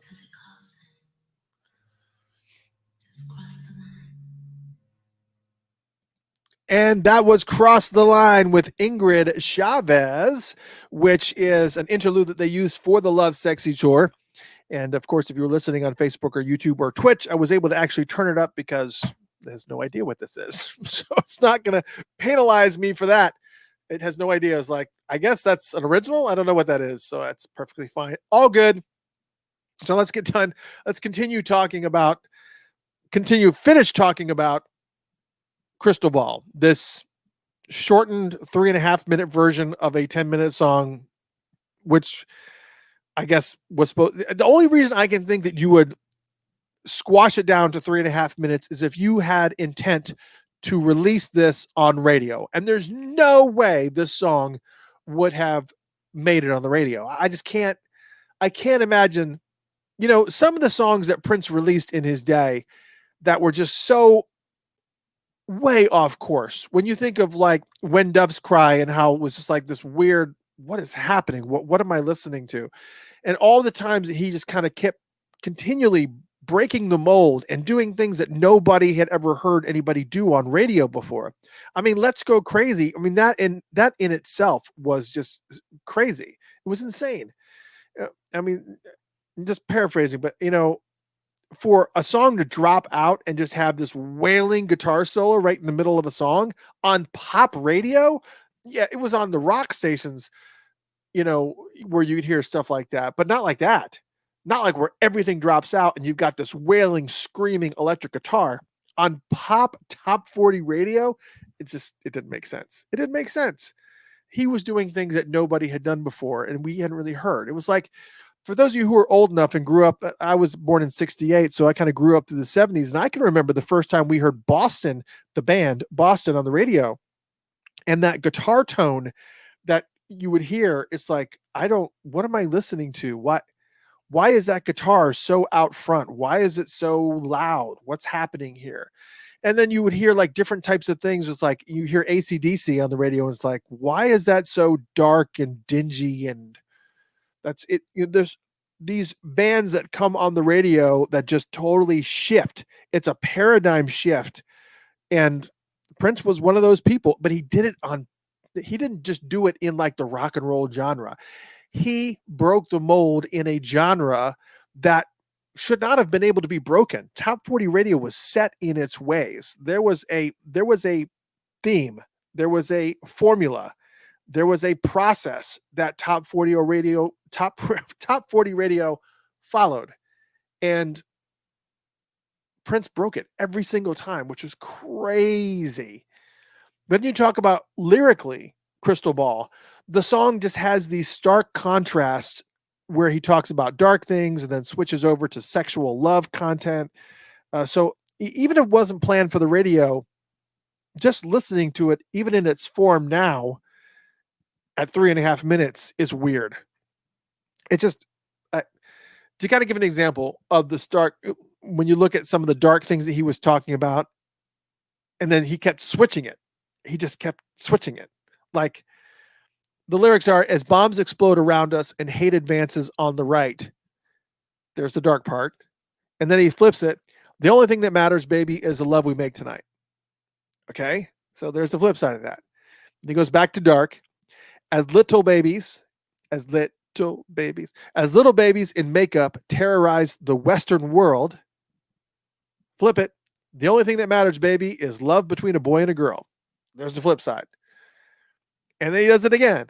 As soldiers draw swords of sorrow. And then he flips it. My baby draws pictures of sex all over the wall in graphic detail. Sex. It's this weird thing that he's doing where he's like says something dark and then he says something sexual. He says something dark and then he says something sexual. It's like this flip.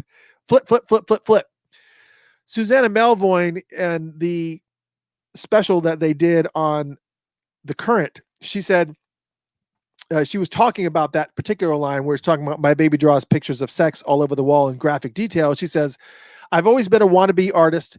Anyway, when I first met Prince, I was at the studio a lot during the Purple Rain recordings. It was a sequencing of Purple Rain, and I was in the studio, and I had all of my art supplies with me. Why? I don't know. Not sure. But the box that the master was sitting in, I took it, and I put it in my lap, and it's so funny. I think it's in the vault. I drew all over it. I drew all these weird, cool things on it, and then he started drawing on it. But it's sort of my art style, and so he'd seen some of my work. And off the studio was a small room. We called it the game room, and also kind of a workout room. It just had one bench and had a pool table in it. It had Galaga and Pac-Man and Defender, his favorite and my favorite to play Defender. I spent a lot of time in there, and I just brought down all of my art supplies and I started to draw. It was just an expansive wall that just splayed out from one side of the room to the other. And I was like, what's this huge empty space? Like, we've got to do, we didn't have any artwork on it. There was nothing there. So I was just like, okay, I'm going to go for it. I wanted it to have jewels on it. I wanted it to sparkle. I wanted it to be, this magic mural that you could actually feel and touch on it, as well as the flatness of the drawing. But, he wrote Crystal Ball because of what I was doing in this mural. So there you go. There's a little bit of a background story of where this mural must have had some sexual details in it in graphic detail, but apparently that's where he got the inspiration for that. Another thing to note is how many pieces of this song have been used in other songs of his. If you listen to this song in headphones, even this 3.5 minute version, there is a lot going on in this song. I mean, there's strings and there's sound effects and there's all this weird off-kilter discussions and conversations and things that are happening in the background. It's a bunch of weirdness for sure. The strings, just the string samples in this song, Crystal Ball, you can hear it in The Future from the Batman soundtrack. You can hear it in the song Push from Diamonds and Pearls. You can hear it in the song Violet the Organ Grinder, the Tevin Campbell song Paris 1798430 from I'm Ready. You can hear it in Days of Wild. And that's just to name some. This is just the string section from Crystal Ball. Pieces of it were used in all of those songs.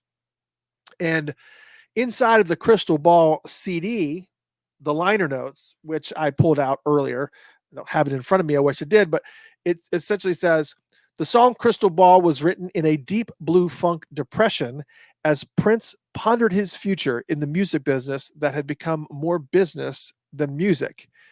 He said his only solace during that time was his continuing search for a soulmate, which is kind of weird because we just got done hearing about the inspiration for Crystal Ball being Susanna Melvoin, his fiance, I guess, at the time.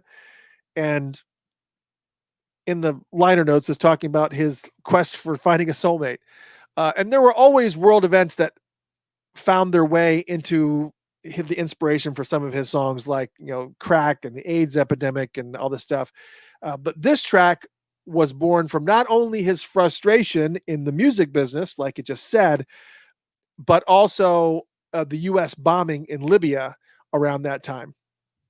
It's never been performed live, which is, I find unusual too. Crystal Ball's never been performed live, which I think is actually erroneous, because I want to say that there was an after party where there was a pretty sizable excerpt of Crystal Ball that was done live. And I'm pretty sure the live chat group here might be able to correct me on this, but I'm almost positive I saw Crystal Ball pop up in an after party set list. And anyways, it's Prince on all vocals and instruments. It's Susanna Melvoin on the background vocals. She's the one that's in the background talking, saying all that weird stuff. She's doing background vocals, but she's also doing that sisters and brothers in the purple underground, find peace of mind with the pop sound. It seems when we're in danger, everything gets black. That stuff. That's Susanna Melvoin. And of course, Claire Fisher on these orchestral arrangements that found life after life after life after life in many of these songs. So let's move on, shall we? It's Crystal Ball, the 7-inch mix. I don't know what the point of a 7-inch mix is, because there's no way this song sees the light of day on radio. I just can't see a producer getting a hold of this and going, yes, this is it. We're going to put this on. Here it is, Crystal Ball, the 3.5-minute version of it, right here on the Funkatopia Radio Show. If you're just joining us, you're listening to Sign of the Times Super Deluxe, the album chat, part 2.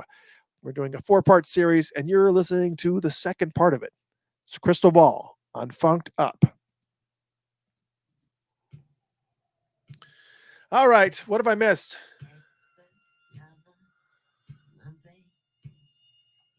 Yeah, the ups and downs of this tune is very, very cool. Perfect. Let me catch up here on all your things. Elena says, I'm so vexed that they cut it. Yeah, me too. I would have, but I think this song, so many different versions.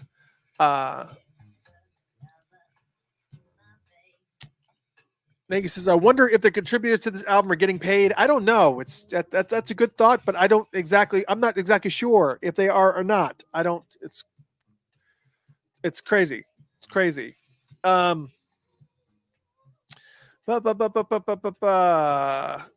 says, I have Crystal Ball minus the strings and sound effects. I'll send it to you. Thanks. Yeah, I want to check some of these things out. I definitely want to hear the intro with Prince talking. I would love to hear that, because I have not been able to find that or hear. I would love to hear it. Yeah, Brian, I'd like to hear that. I'm not sure I'm going to like it more, because I love the strings. The strings add so much volume to it, but it's going to be interesting to hear it for sure. Lady says, it's one beautiful, how do you even pronounce that word? Cacophonous roller coaster. Yes, it is. I'll let you have that one. I know what cacophony.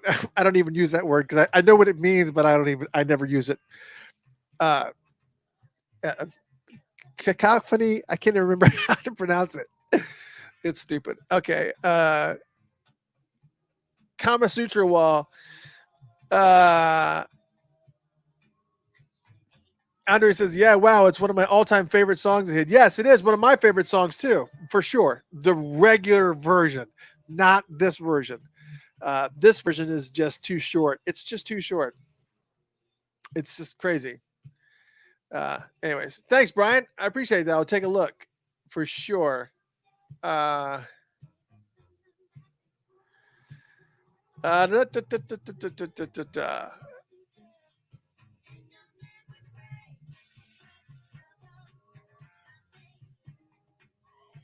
All right. So, oh, God, I probably should have been talking that whole time because now it's probably going to delete the video because there was 5 seconds where you didn't talk over that music. So now we got to delete the video because Warner Brothers heard it.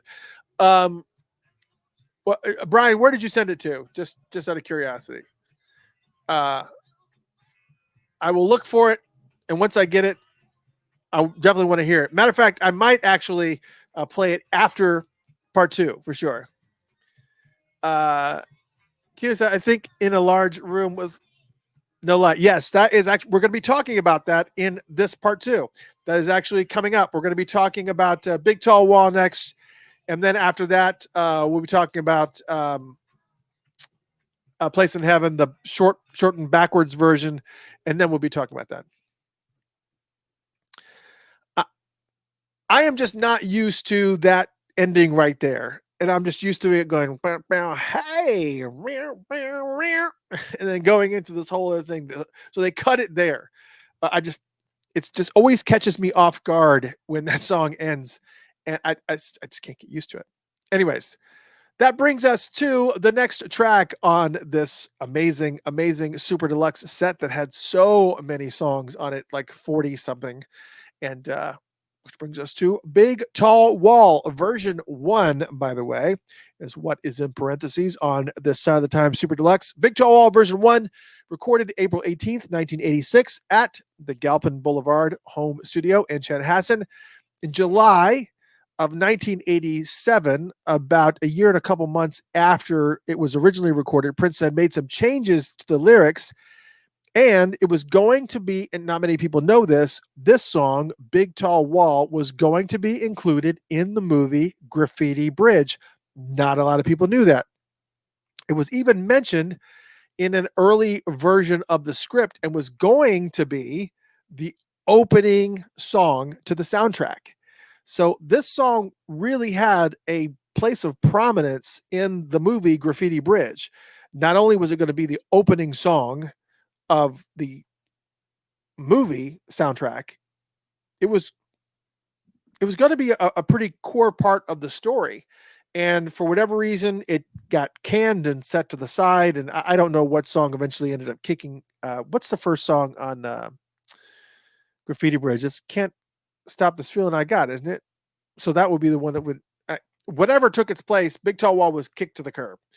The track was initially recorded around the time when Prince's then girlfriend, Susanna Melvoin, which we just talked about, was the inspiration for Crystal Ball because of all the stuff that she had drawn on the wall. She moved out of Prince's house and into an apartment. Actually, Prince told her, you need to go. It's basically what happened. And according to the story versions that we've heard, Prince just felt like, I don't know what was going on, but you never know what's going on in Prince's head. But Prince asked her to move out and set her up in an apartment. It was circular apartments. And the lyrics basically say, I'm going to build a big tall wall, stone circle, so you can't get out. And it's a direct reference to the round apartment building that she stayed in, which was located in Lake Calhoun, to which she moved. And the song at this point had quite upbeat sound and melody. Basically taking the lyrics and making the concept of imprisonment maybe kind of seem sweet and innocent, I guess. Susanna Melvoin said, oh yeah, there's another example of needing me to be his and his only. You know, I was kind of the bird in a gilded cage a little bit. A lot, I think. He may have felt that way with everybody he was with. I don't think he liked sharing his secrets, his vulnerabilities with anybody. He hid that. There were plenty of times when it was very dark and complicated. But if I were to tell you in my life to know that I was part of these creative moments in such a profound human being as he was, we talk about the inner work and creative part of himself and that unconscious imaginative self. this part that led the way for him. And I was there with him because I relate that way and I create that way. I was the perfect piece in that puzzle during that time. And for me, when I write down my life story, I say I got to be on some of the greatest work I could have ever dreamt up, not just for myself, but to be with somebody as, touched as he was, really touched. And I was, in awe of it. There was painting and art and love and music and writing and living. I mean, it was just an all-encompassing experience, emotional, physical, spiritual, a soul experience. How lucky am I to have had that as a memory? And Prince says in the liner notes, music is healing. Some secrets are so dark they have to be turned into a song first before one can even begin to unpack them. And even though this song delivers a different kind of message, it's still a little bit difficult to decipher because he's talking about how he's going to build a big, tall wall and entrap this person, but he was removing this person from his life and putting her into an apartment complex. So it's not like he was like, it seems like if he really wanted to keep her around, it would have been the reverse of that. He would have brought her into his world. But that's not what was happening here. What was happening here is that she was being removed from his world and put into this apartment complex. So the lyrics kind of conflict a little bit with what I guess was going on at the time, or maybe people just aren't translating this song correctly because there's parts of it that fit and parts of it that don't fit. But that's kind of what everybody has deciphered it as, and there you go. Only Prince would know, obviously. In this version, it's Prince on all vocals and instruments, Eric leads on saxophone, and Atlanta Bliss on trumpet. As far as the horn parts are concerned, that is quote-unquote assumed. So here it is, Big Tall Wall right here on the Funkatopia radio show. Actually, a little song that's got some depth and length to it at almost 6 minutes long. So I can actually take a little bit of a breather. Here it is, Big Tall Wall on the Funkatopia radio show and Funked Up. All right. All right, got it. Cacophony. That's what it is, Keely. Thank you. All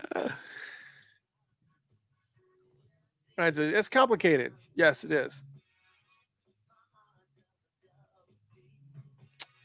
Brian, I got it. I'll check it out. And I'm going to make sure that I put this song in I'm going to make sure that I put this and play it after the show. And it's about 10-minute song, which is what we expected. So yeah, I'm looking forward to this, Brian. We're going to play it after the concert, after the album chat. We'll play it. Should be a lot of fun. All right. What did I miss? Close, Keely, that was close. Cacophony. Sure. Cock off Oni. Cacophony. Cacophony. I thought it was cack. Doesn't matter. Actually, we could. Cacophony. Let's see what the pronunciation shows.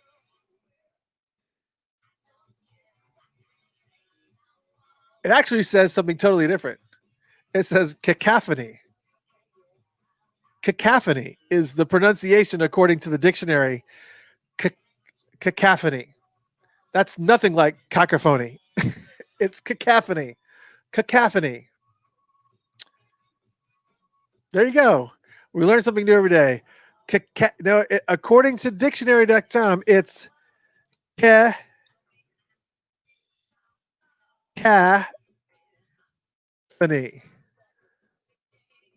Cacophony. Cacophony. That's what we're talking about, the word that's spelled this way. We were trying to find out how to pronounce that word, John. That's what we were trying to find out. And it's cacophony is what it is. So now, which means a harsh, discordant mixture of sounds, a cacophony of deafening alarm bells. Now I've got to use that word like every day. It's like every single morning when my alarm goes off, I'll go, "What is this cacophony?"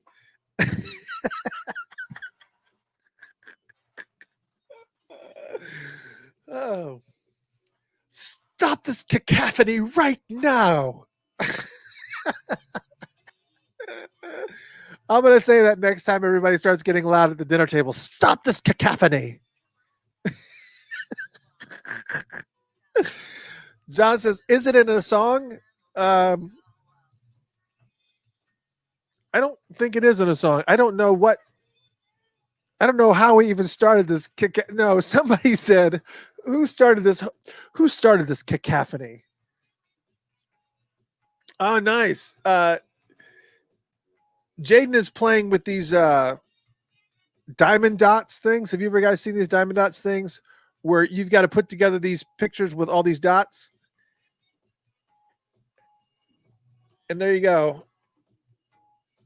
And they charge you $15 for love you too, babe. And she did each one of those individual dots. They're like little beads that you take and you put them into this it's like a dot by number thing. Yeah, I don't know how the cacophony thing started. I have no idea. Now I have no problem saying it now. Now that I know how to say it, I have no problem saying it. Cacophony. Oh, Keely says those. That's right. The lyrics. There are lyrics in a large room with no light. Hold on a second. Prince lyrics in a large room with no light. We looked at this before.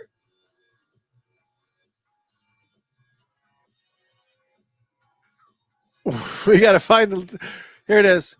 That's right. In the chorus, it says, "Did you ever feel that life was like looking for a penny in a large room with no light? A sophisticated, mass-produced cacophony of no-win situation that aren't right." That's right. It is in there. I forgot. That's right. Oh my gosh. See, now we're going to be talking about that. That's got to be part of this mix now. We got 28 seconds. I haven't taken a drink. I haven't taken a drink of water yet. Cacophony. The cacophony. Cacophony. Like decaffeinated, but cacophony.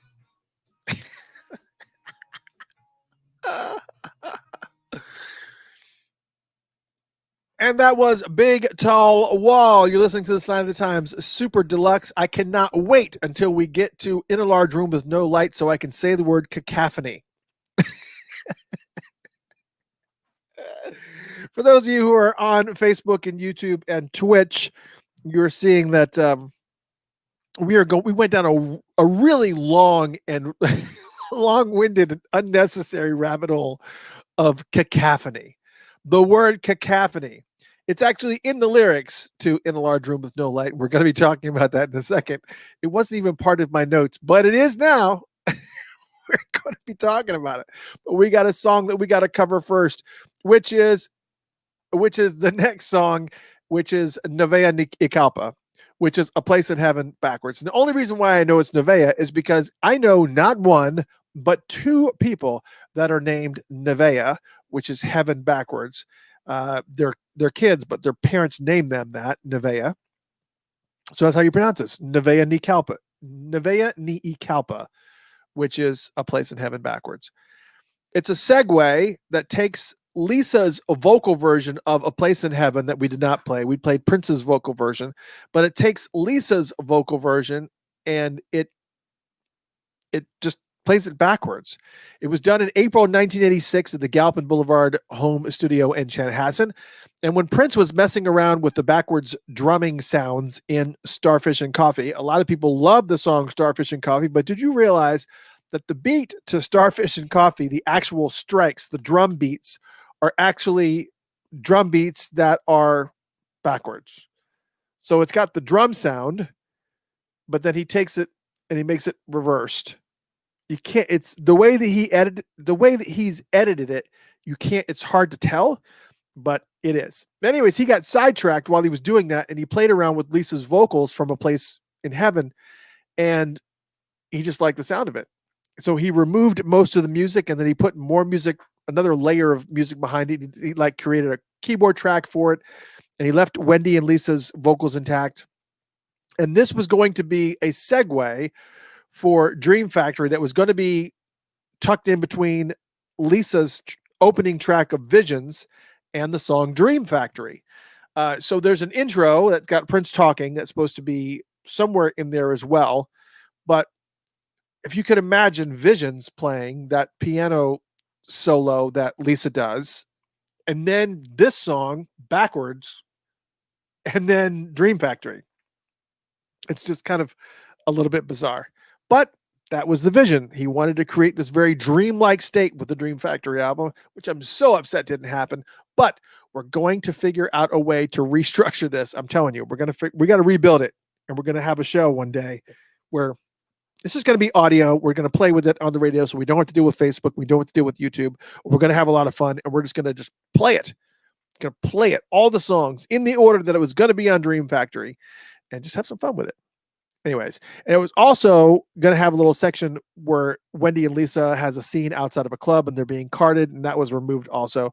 But on this version here, it's Lisa Coleman on vocals, Wendy Melvoin on background vocals, and then, of course, Prince on all instruments, playing this cacophony of sounds.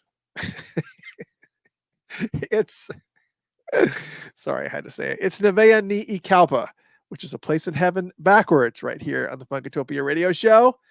Here you go. Enjoy. I couldn't help myself. Why is Teacher Teacher on both the 1999 remaster and Sign of the Time? It's a good question. I'm you know, it's the same way. I don't know. I don't even know. It had this is the full I don't think I even remember Teacher Teacher being on Side of the Times. I'm sure I'm wrong, but yes, it is here. It's on that are we gonna be talking about this tonight? We already talked about this, didn't we? Yeah, we already talked about this. Maybe I wasn't aware that it was on 1999. I can't remember. We're gonna see. Because why wouldn't we? It's not. It's important. I'm pretty sure I mentioned it. If I many times, what ends up happening is that it ends up being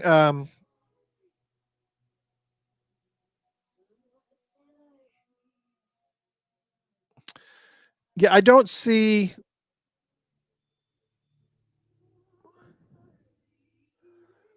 I don't see Teacher. Oh yeah, I do.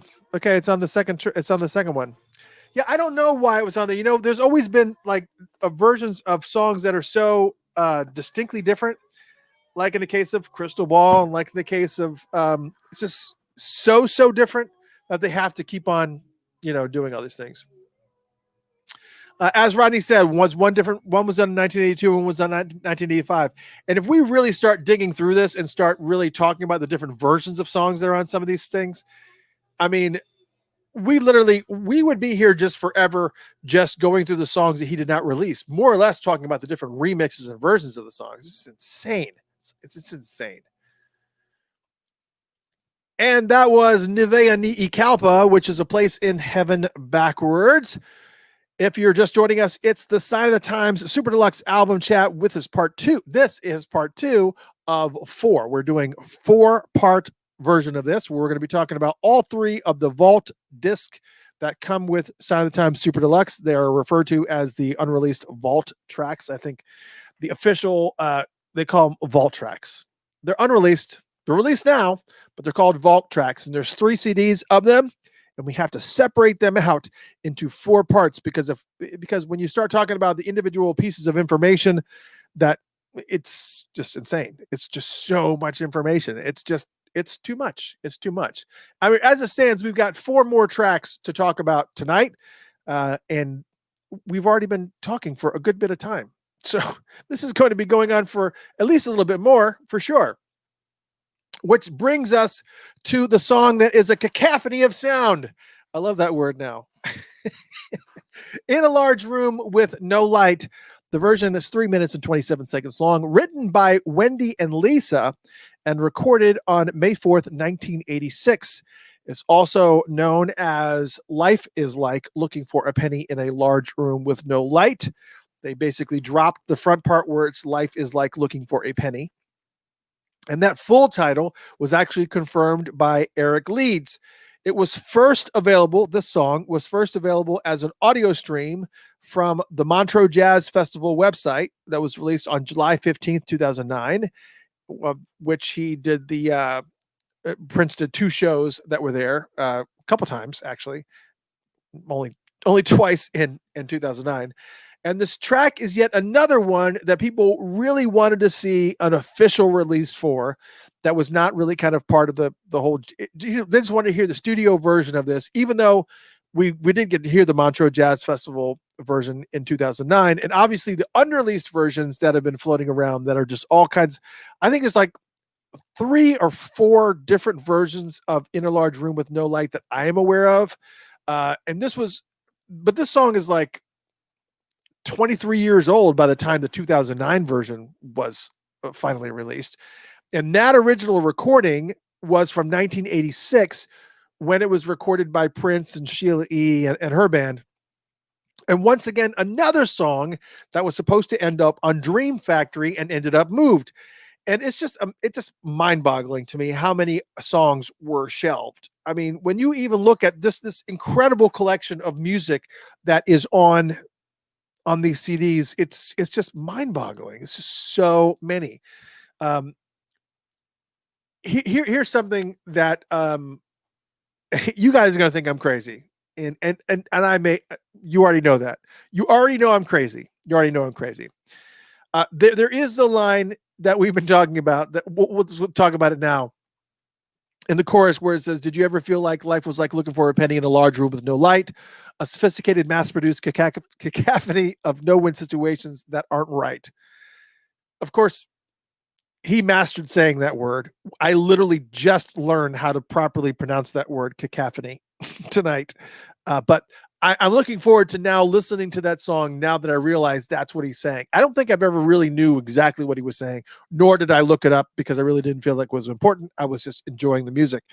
But cacophony, it's in there. But here's the part where you're going to think I'm crazy, okay? Let me read these lyrics, okay? The lyrics are, Lana drew a picture in school today, one that made her mother cry, a picture of a woman with a drink in her hand, standing by a child with no eyes. Washington reaction based upon revenge, babies blown to kingdom come. I feel that there are too many similarities and that this is a reference to the Around the World in a Day album cover. I'm telling you, it's just, okay, listen, hear me out. If you guys have ever watched Masked Singer, when what's his name says something ridiculous and he has to stand up and go, hear me out. Hear me out. Okay. This is the reason why I think this is a reference to the Around the World in a Day album cover. First off, it says, Lana drew a picture in school today, one that made her mother cry. There is an older woman that is crying on that album cover. And then there is also a woman standing there with a drink in her hand. And then there is also a child standing next to her, but he has eyes though. But he's holding an American flag, so it could have been a political statement. Standing by a child with no eyes could have been a political statement. Plus, there is a fighter jet in the background that references Washington's reaction based on revenge. I'm just saying, just just in that paragraph. Let me see. I certainly have. I thought I had Around the World in a Day close by. Somewhere, okay, you guys want to tune in and to the video. Once I start this song, I am going to go over and I'm going to grab the or you can just look it up. Look Around the World in a Day, Princess album cover, and you'll see on this thing. There's an older woman crying. There's a woman standing with a drink in her hand. There's a child that's standing next to her. Again, he has eyes, but he's holding an American flag. Is he making a political statement that it's a child with no eyes that doesn't see stuff? And there's a fighter jet in the background. Washington's reaction based on revenge. I'm just saying, there's too many similar things. It's too many weird things. I'm just telling you. How can there be 4 things on this album cover that are referenced in this song? How? Call me crazy. I don't know. You can call me crazy. I'm okay. I'm okay with it. Anyways, let's talk about the rest of it. I did blow up the picture though. I did make it big to look for a penny in the picture to see if there was any picture of a penny in the background. There's a lot of confetti, so it's like looking for a penny and a lot of confetti.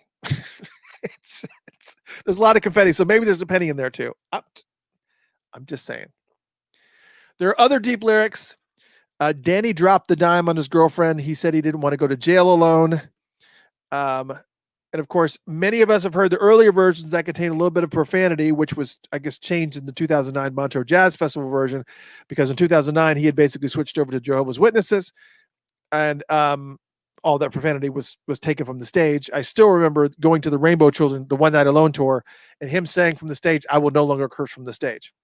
Cool. All right, that's fine with me. I'm okay. Just keep on playing, and I'm okay. So this version that we're about to hear is the that stage in his life. Hence the line in verse 2, every time you wake up, there's a little that talking big stuff in your face. You only get the kind of people that open their mouth just to swap feet. Eric Leeds said of this song, "In a Large Room with No Light happens to be one of my favorite songs Prince ever did. Maybe it was because it was Wendy and Lisa's song. I love their music. Plus it was just cool. And it went in a different time signature at the end, and Sheila Eade played her ass off on it." This was considered for many albums, including Dream Factory. It was also considered for The Flesh. It was also considered for Roadhouse Garden, which was supposed to be a Revolution era album, even though only Wendy and Lisa are on this, but I guess it technically would have qualified. So this version you're about to hear here is Prince on all vocals and instruments, Wendy Melvoin on guitar and vocals, Lisa on piano and vocals, Sheila E. on drums and percussions and vocals, Susanna Melvoin on vocals, Levi Caesar Jr., Mr. Levi Caesar on bass guitar, Eric Leeds on sax, Atlanta Bliss on trumpet, and Norbert Satchel on saxophone. Here it is, a cacophony of sound. It's in a large room with no light. Life is kind of like that. Here it is. Enjoy. It's The Sign of the Times, Super Deluxe, Album Chat, Part 2. Only got a few more songs to go. Hang with us.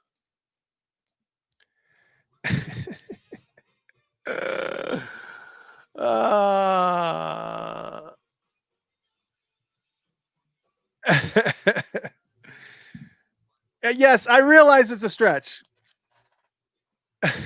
Yes, the child has eyes. I got you. I see it. Cacophony. It's a stretch. It's a stretch, Brian, but I'm telling you, it's there. Anyways, the fact there's a man on the cover of Around the World Today wearing a mask is making me feel very 2020. It's true. Well, the lady has an apple in her hand. I thought it was a drink.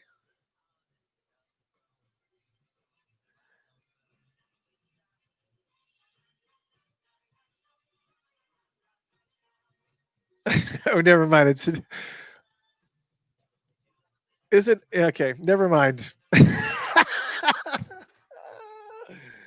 Yes, the woman crying is also Papa.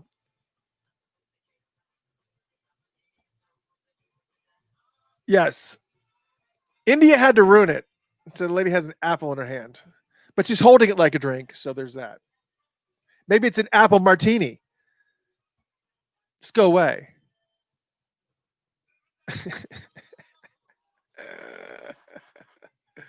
Yes, the other lady. You're right, John. The other lady is holding an ice cream cone. India ruined my night. Thank you. Good night. Talk to you guys later.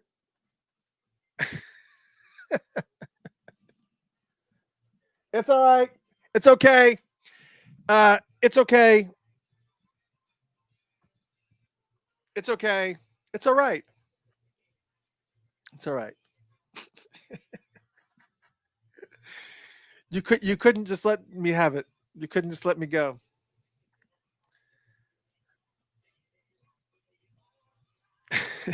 And the baby has eyes.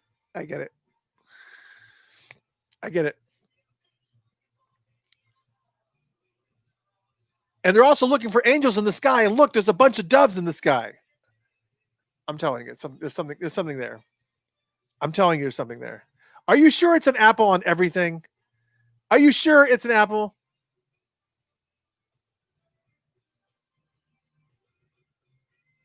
It's all right. It's okay. I'm all right with that. I'm okay with that. See, this is the reason why I'm not drinking anything, which makes it worse. This is why I got to have people like Rodney here who have like all the details. He knows all of the details. I can't believe this song is already over. Holy shenanigans. The 2009 version is much longer. All right. Okay. Next up is Train. Who's excited? And that was the version of for the 2020 master of Sign of the Times, Super Deluxe, in a large room with no light, the 3-minute and 15-second version. The other version is much, and of course, our good friend India had to ruin it and said she's not holding a drink on the album cover. She's holding an apple. Maybe it's an apple martini. You don't even know. You don't even know. You don't even know. You just don't know. I don't think you know what you're talking about. It's not a stretch. Leave me alone. All right. The next song is Train, which is the next track, which actually takes us into the second Vault CD, just so we're clear. This is, if you're listening to the Sign of the Times Super Deluxe, we're moving into that second Vault disc. Well, we're only going to be talking about 3 songs off of this, and then we'll finish off that CD. I guess, excuse me, next week is when we'll do it. Trade. This song was given to Mavis Staples for her album Time Waits for No One. It was her first album on Paisley Park Records. So again, this song, Train, was made for Mavis Staples. Recorded in July of 1986 on the same day as the song Eggplant, which will be the last song that we talk about in this part, which is just a couple songs away. And he made some slight revisions to the song and then sent it to Mavis Staples additionally, along with, I want to make sure that my microphone on this is, okay. Along with the song Time Waits for No One, Come Home, and I Guess I'm Crazy, which he then re-recorded her vocals over in Memphis, Tennessee, which you don't hear a lot of songs being recorded in Memphis, Tennessee in the Prince universe. Normally they're recorded in California or somewhere in Minnesota, but very rarely Memphis, Tennessee. In this particular case, Mavis, she's recording in Memphis, who, by the way, was also working with a gentleman by the name of Al Bell, who was one of the executives and co-owners of the iconic Stax Records. And he helped to discover the Staple Singers, by the way. So this kind of speaks a little bit to him helping out Mavis Staples in this way. And also there was Homer Banks in the studio, who was also a history-making songwriter at Stax, who had written for Staple Singers as well as Sam and Dave and some others. And he did background vocals on this track on the Mavis Staples version, obviously. And it also has some train effects that were used in the song All My Dreams, which we talked about last week. In case you wondered, you were like, man, that train sounds so familiar. It's because it is. The song is a song about brokenheartedness and saying goodbye to a lover or a partner, which is unusual since Eggplant was recorded during the same session and is in stark contrast to the song. And again, it's just pretty straightforward lyrically about him and a woman who says that she doesn't love him. So if she really doesn't, there's a train that's leaving for Santa Fe and he's not going to stand in her way. Just go ahead and leave. It's fine. It's never been performed live. In the Mavis Staples version of the song, which we're not listening to tonight, by the way, is Mavis Staples singing, and Prince is actually playing all the instruments. It's got Lester Snell on keyboards, Eric Leeds on sax, Atlanta Bliss on trumpet, and then trumpet, Homer Banks on backing vocals, and William Brown on backing vocals. But on this version, it's just Eric Leeds and Atlanta Bliss playing sax and trumpet, obviously. With Prince on all the vocals and instruments here. And Eddie Miller is the engineer on this 1988 version. So here it is, Train on the Funkatopia radio show. Sign of the Times Super Deluxe, part 2 of 4. Hope you enjoy this on Funked Up. All right, where did we leave? I'm just picking on you, India. We're all good.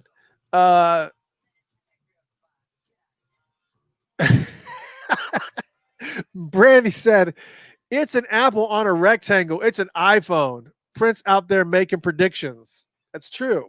It's correct. It's correct. I'm gonna turn down the second. I'm gonna grab the album cover just so you guys don't have to cross reference. We're gonna check this out. Hold on. I have to turn down the music because if I don't turn down the music, then YouTube and whatnot kills it. So we got to make sure and that all gets resolved. And I know you probably can't hear me. That's okay.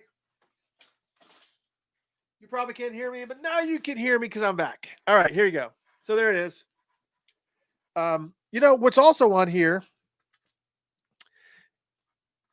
is a kid flying on a balloon that comes off with the cellophane. So if you take off the cellophane, the balloon is gone. It's gone.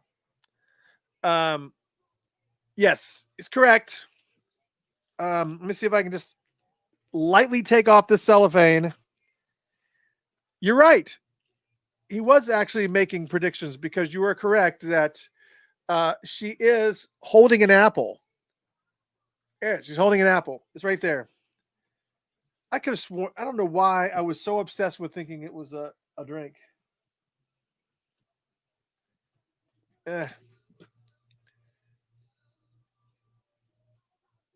And I might add, it's a little child that is naked. He's naked. So it was also very, very pornographic. Very pornographic. And is there anything more disturbing than a naked black boy with an American flag dancing next to a clown? I just got to know. Is there anything that's more head scratching than that graphic?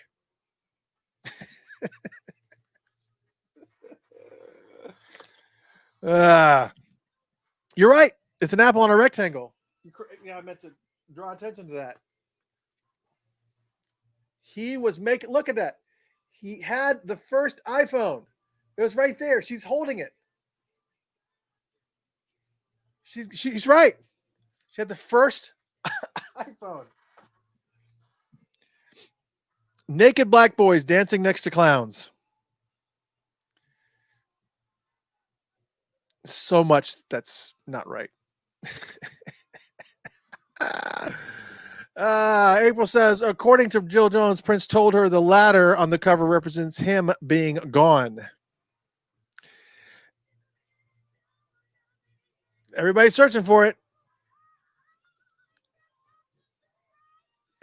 Lisa says, it's funny to me. It's funny to me also. It's funny to a lot of people. Many. Why is it sounding like it's fading out? It's got a minute left and it already sounds like it's fading out. It's not. It's weird. Anyways. But yeah, bunch of weirdness.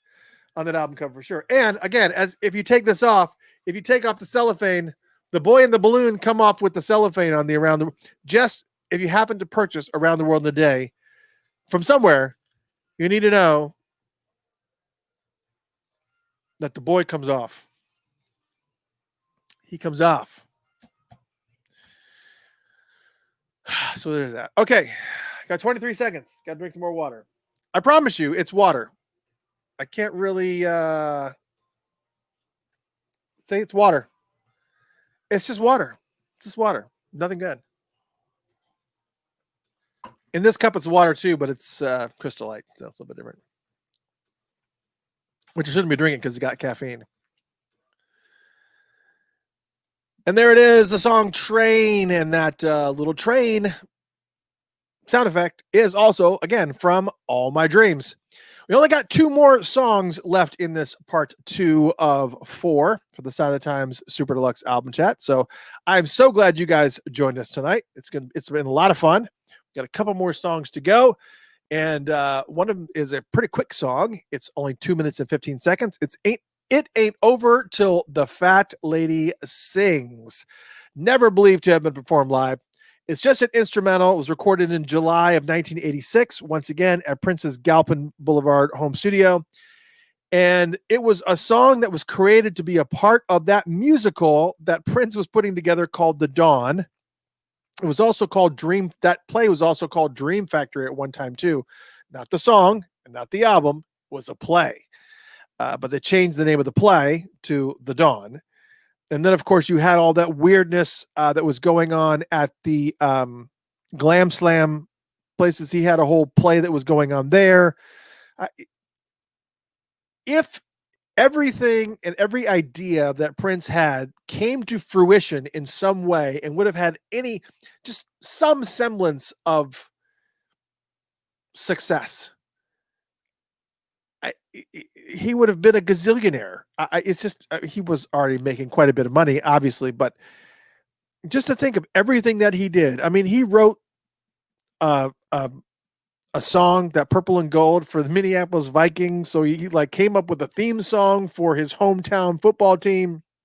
He had a play. He had a couple plays that he had. He had clubs and venues. He had a clothing line with a bunch of different stores with clothing in it. He had all these albums and music, and he was creating music. And the guy was non-friggin' stop. Non-stop. And The Dawn, not only was it going to be a play, but it was also going to be the name of yet another album that he was going to be putting out that was going to be a triple disc collection as well. It's just unreal. Just unreal how he was just never ceasing, just always creating, always moving, always moving. Claire Fisher put an arrangement on this song as well, the one that we're about to play, It Ain't Over Till the Fat Lady Sings, in August of 1986, while Prince was away in Europe on the Parade Tour. And basically, It Ain't Over Till the Fat Lady Sings, we've heard this term before. It's basically an opera phrase where basically the opera's not over until the fat lady gets up there and she sings really loud, and then it's finally over. It's also kind of a little bit of a proverb that means you should never assume the outcome of some activity until it is actually done. It's finished. It's over. Prince said in the liner notes of Sign of the Times Super Deluxe, he said, "It's hard to hear this music played complete in my head and not be able to get it out. If I don't get it out, it won't exist on earth. I can't ignore what is in my head." Luckily, he had the capability to be able to continually release stuff all the time. Release. It was like just a dump, a data dump. Just continual. And this was recorded several times in his home studio, the one that had so many technical challenges to fully capture the full sound. And the few times they recorded this song, it was very tinny. But on the fourth take, it was all tweaked out and had this really full sound. It was really good. So on this version that you're about to hear, it's Prince on drums. Once again, Prince on drums Wendy Melvoin on bass, Lisa Coleman on piano, Eric Leeds on sax, and Atlanta Bliss on trumpet. Again, we know that he plays all these other instruments, and he plays most all the instruments on most all of his songs that are released. But when he plays it in this way, where he's got other band members in the room or in the recording studio at the same time, he takes this playing to another level. It's like he's showcasing his capabilities to the other people that are in the room. It's just like he's always just stepping up to another level. And so here it is. It Ain't Over Till the Fat Lady Sings, right here on the Funkatopia Radio Show, Sound of the Times, Super Deluxe, part 2 of 4. We got one more song after this, so hang tight. Here it is. All right, what am I missing? Rodney said, The Boy in the Balloon was also the logo for all the old heads, Steve Hammer's fan page, long before Prince.org and Housequake. I vaguely remember that. Yes, Ulysses, thank you. Thank you. That was the other play that he did that was in Glam Slam, correct. Yeah, he was just... Lisa said, I finally got my pre-order from the estate today. Oh my gosh. That's ridiculous, Lisa. I'm sorry. That's ridiculous. Luckily, mine was there the day it was released, but I was not here. I was in Minneapolis. I was not here. I was going to be at Rodney's party, but Rodney decided that he did not want to show up to Minneapolis. So I did not get to hang out with my buddy. And I got to hang out with my other good friends, Nick Garcia. I don't know. Anyways, I'll be okay. But I totally forgot that I had ordered this hat, which is the Sign of the Times hat. That's stitched. That's not the Sign of the Times hat. And also the Sign of the Times. I totally forgot that I had also ordered this. And then it came in the mail today. Literally showed up while I was getting ready for this show. Literally showed up. Unreal. And I got it. Jaden brought it into me and I was like, what is this? Oh yeah. Lisa said, yeah, I was so upset I emailed them. They just said, we apologize. Yeah, they don't. Brian, is what you sent me with the vocal with Prince talking over it?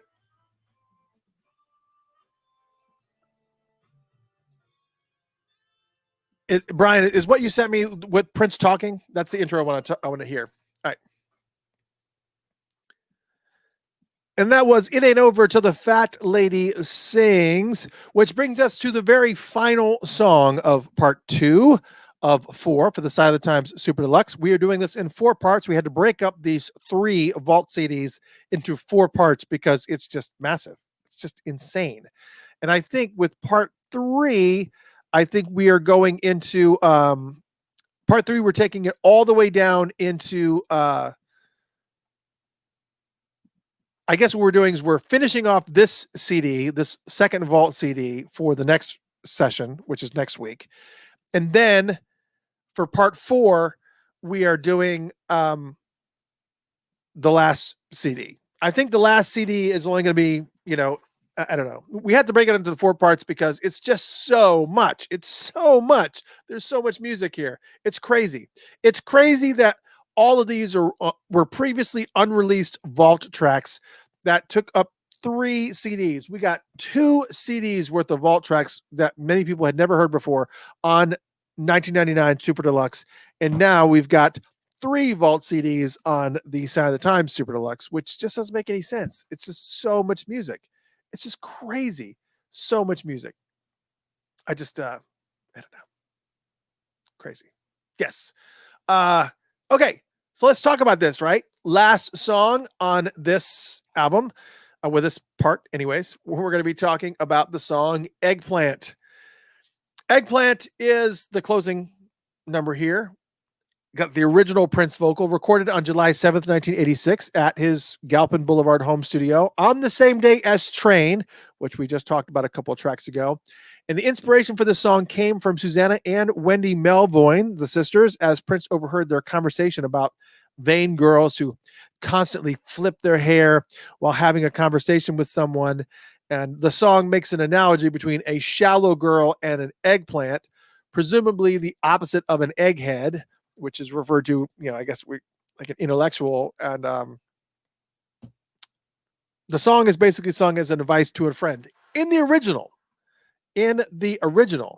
Because in the original, which is not what we're listening to here, I'm not sure if this is the original. This is the original Prince vocal, but there's one that has Wendy's vocal on it, who Wendy plays the part of this person named Lucy, and there's a conversation that happens where she's getting on his case about dating this girl and says she's an eggplant. She goes, no, and Prince is like, no, she's sweet, and Wendy's like, no, she's not. She's retarded. She's slow, and just saying all these really pretty mean things.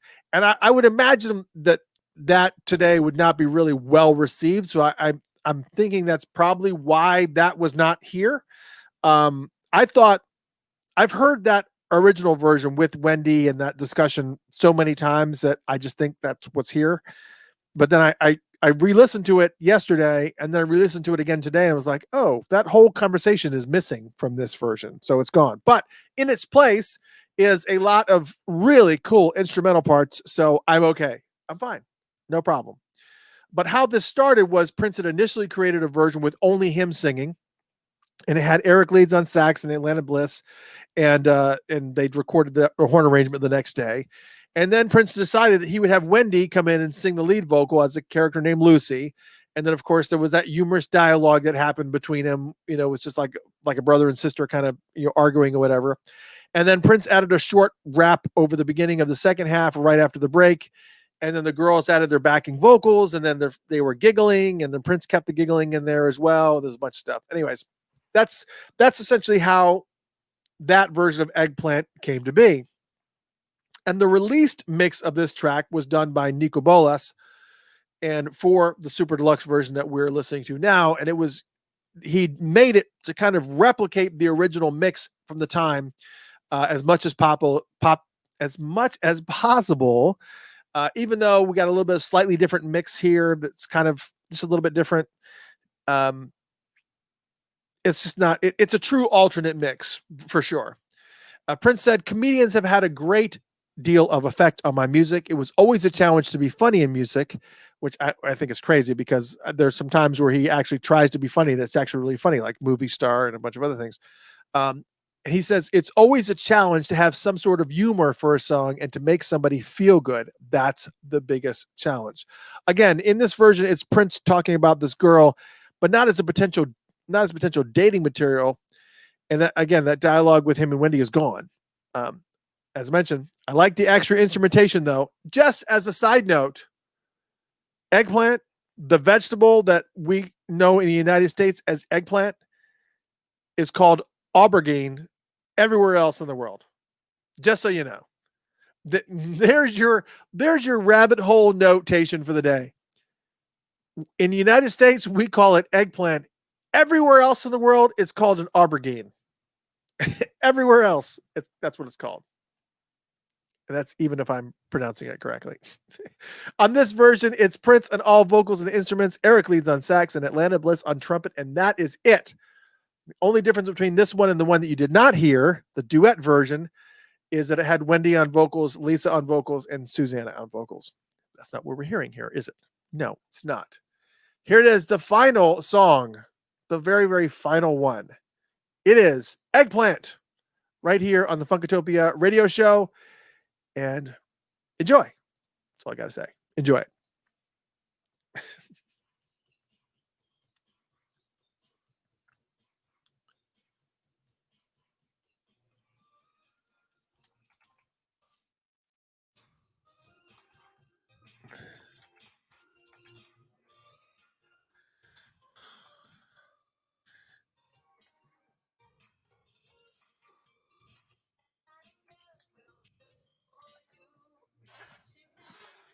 All right.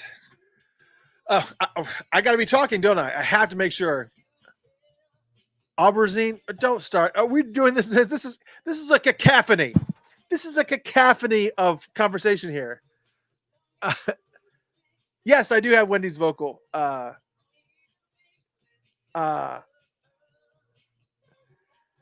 Just the color though, not the vegetable. No, according to what I read, the vegetable is referred to as eggplant here, but everywhere else in the world it's referred to as aubergine or aubergine or whatever it is. All right, guess I got to look it up now. Aubergine.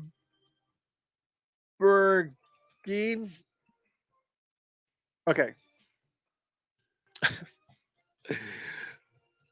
Aubergine is what aubergine. So it's not it's aubergine. I really got to look this before I go live. Aubergine. Yes. Yeah. So the United States calls it eggplant. Everywhere else in the world, everywhere else in Europe, they call it aubergine.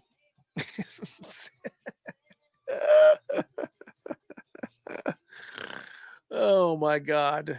There you go. What's the next Prince released? Ernest says. Rodney, you might be able to fill us in on this, but I believe from the rumors that I heard, which I don't know why anybody is stomping their feet for another Prince release just yet. They just gave us this massive collection of music. We shouldn't feel like we need to say anything until next year. But from what I understand, from what I heard from the rumor mill, it was supposed to be the Parade Super Deluxe. And that's what I heard. I heard it was a Parade Super Deluxe. So, Rodney, what did you hear? I heard it was going to be the Parade Super Deluxe, but I'm not even holding my breath. I'm okay. I'm okay waiting until next year. Don't get me wrong. I'm going to attempt to put this friggin' wrapper back on. I'm okay. They release it tomorrow. I'm cool. But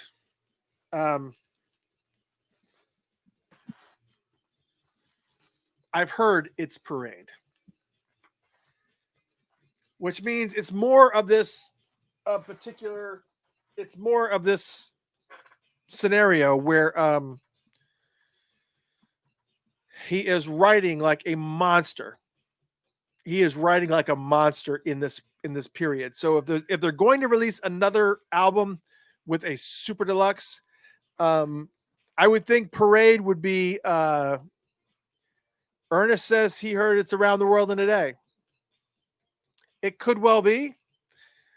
He's writing a lot of it's a lot of material.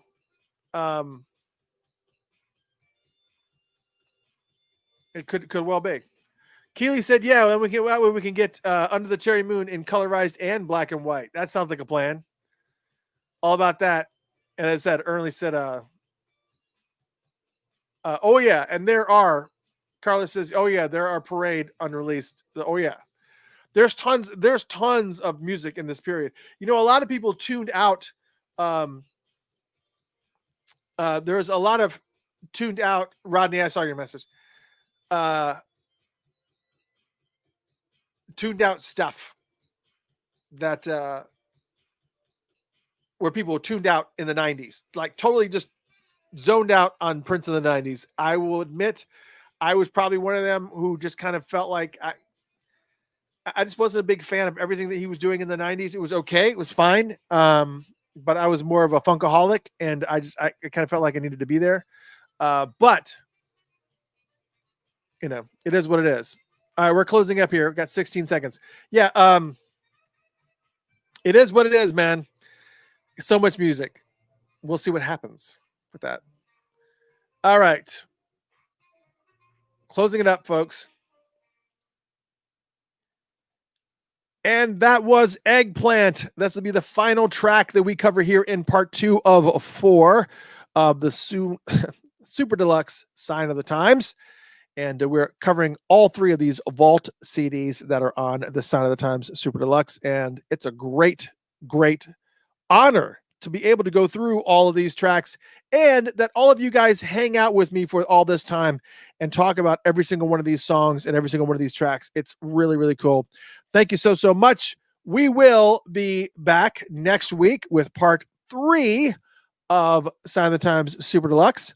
And then the following week, we will be doing part 4 of the Sign of the Times Super Deluxe. And our special guest on part 4, well, before part 4, before we do that, is the one and only Melvin Riley is going to be in the studio with us. Not in the studio, but here with us. He might come to the studio. He's in Georgia. Maybe I can get him to come and he can hang out. Melvin Riley from Ready for the World. Many of you know him as the lead singer for Ready for the World. He is going to be with us not next Tuesday, but the Tuesday after that, which I guess is the 27th, I guess. So Melvin Riley, Ready for the World. It's going to be a lot of fun. I hope you guys come and hang out. It was a blast tonight to hang out with you in part 2. Apologies that Bootsy Collins was under the weather. He was not able to make it, but he did contact us yesterday and said, he's having a very difficult time. And so pray for his health and make sure that it's all good. He's got a brand new album that's going to be released on the 23rd. So hopefully we'll be able to get him on board maybe next week, or maybe an impromptu show to get him on board. He's a good friend of Funkatopia, so we're looking forward to having him on board. And I will let you know. I will give you a heads up for sure. But yes, why Melvin Riley is coming on the show is because there's brand new music coming from Melvin and Ready for the World. So you better be ready. The world best be ready, because Melvin's got a brand new album, brand new music coming out. And also next week, we may actually have somebody who's already been in the studio stopping in next week as well. Microwave, who many of you heard a few weeks ago. He was on the show. He's got brand new music and he's unleashing it, I believe, some point next week. And so I think he's coming on the show next week, maybe might pop in and release a lot of stuff. And it was fun. Yes. Thank you so much. It was cacophony of music and joy. Thank you guys for tuning in to this cacophony of facts and details regarding Sound of the Time Super Deluxe Vault tracks. We'll see you next week. Have a good one. Adios, everybody. Matter of fact, I did want to do this before for the radio station anyways. I want to play Crystal Ball without the strings. So without the string arrangement. So here you go. It's Crystal Ball without the strings. You want to know how that sounds? Well, you're about to find out because I'm about to play it for you. Here it is. Good night, everyone. We will see you next week. And see ya. All right, everybody. Isn't that weird? Nothing. I guess got to be careful because I don't want to get tripped. So you get to check it out. Thank you, everybody. We'll talk to you guys soon. Thank you, Rodney. Thank you, everybody. Keep the prayers up for Bootsy. Send him some good words, and we'll talk to you guys soon. Hopefully sooner rather than later. Adios, everybody. Goodbye. Good night. I hit the sack. Got work tomorrow.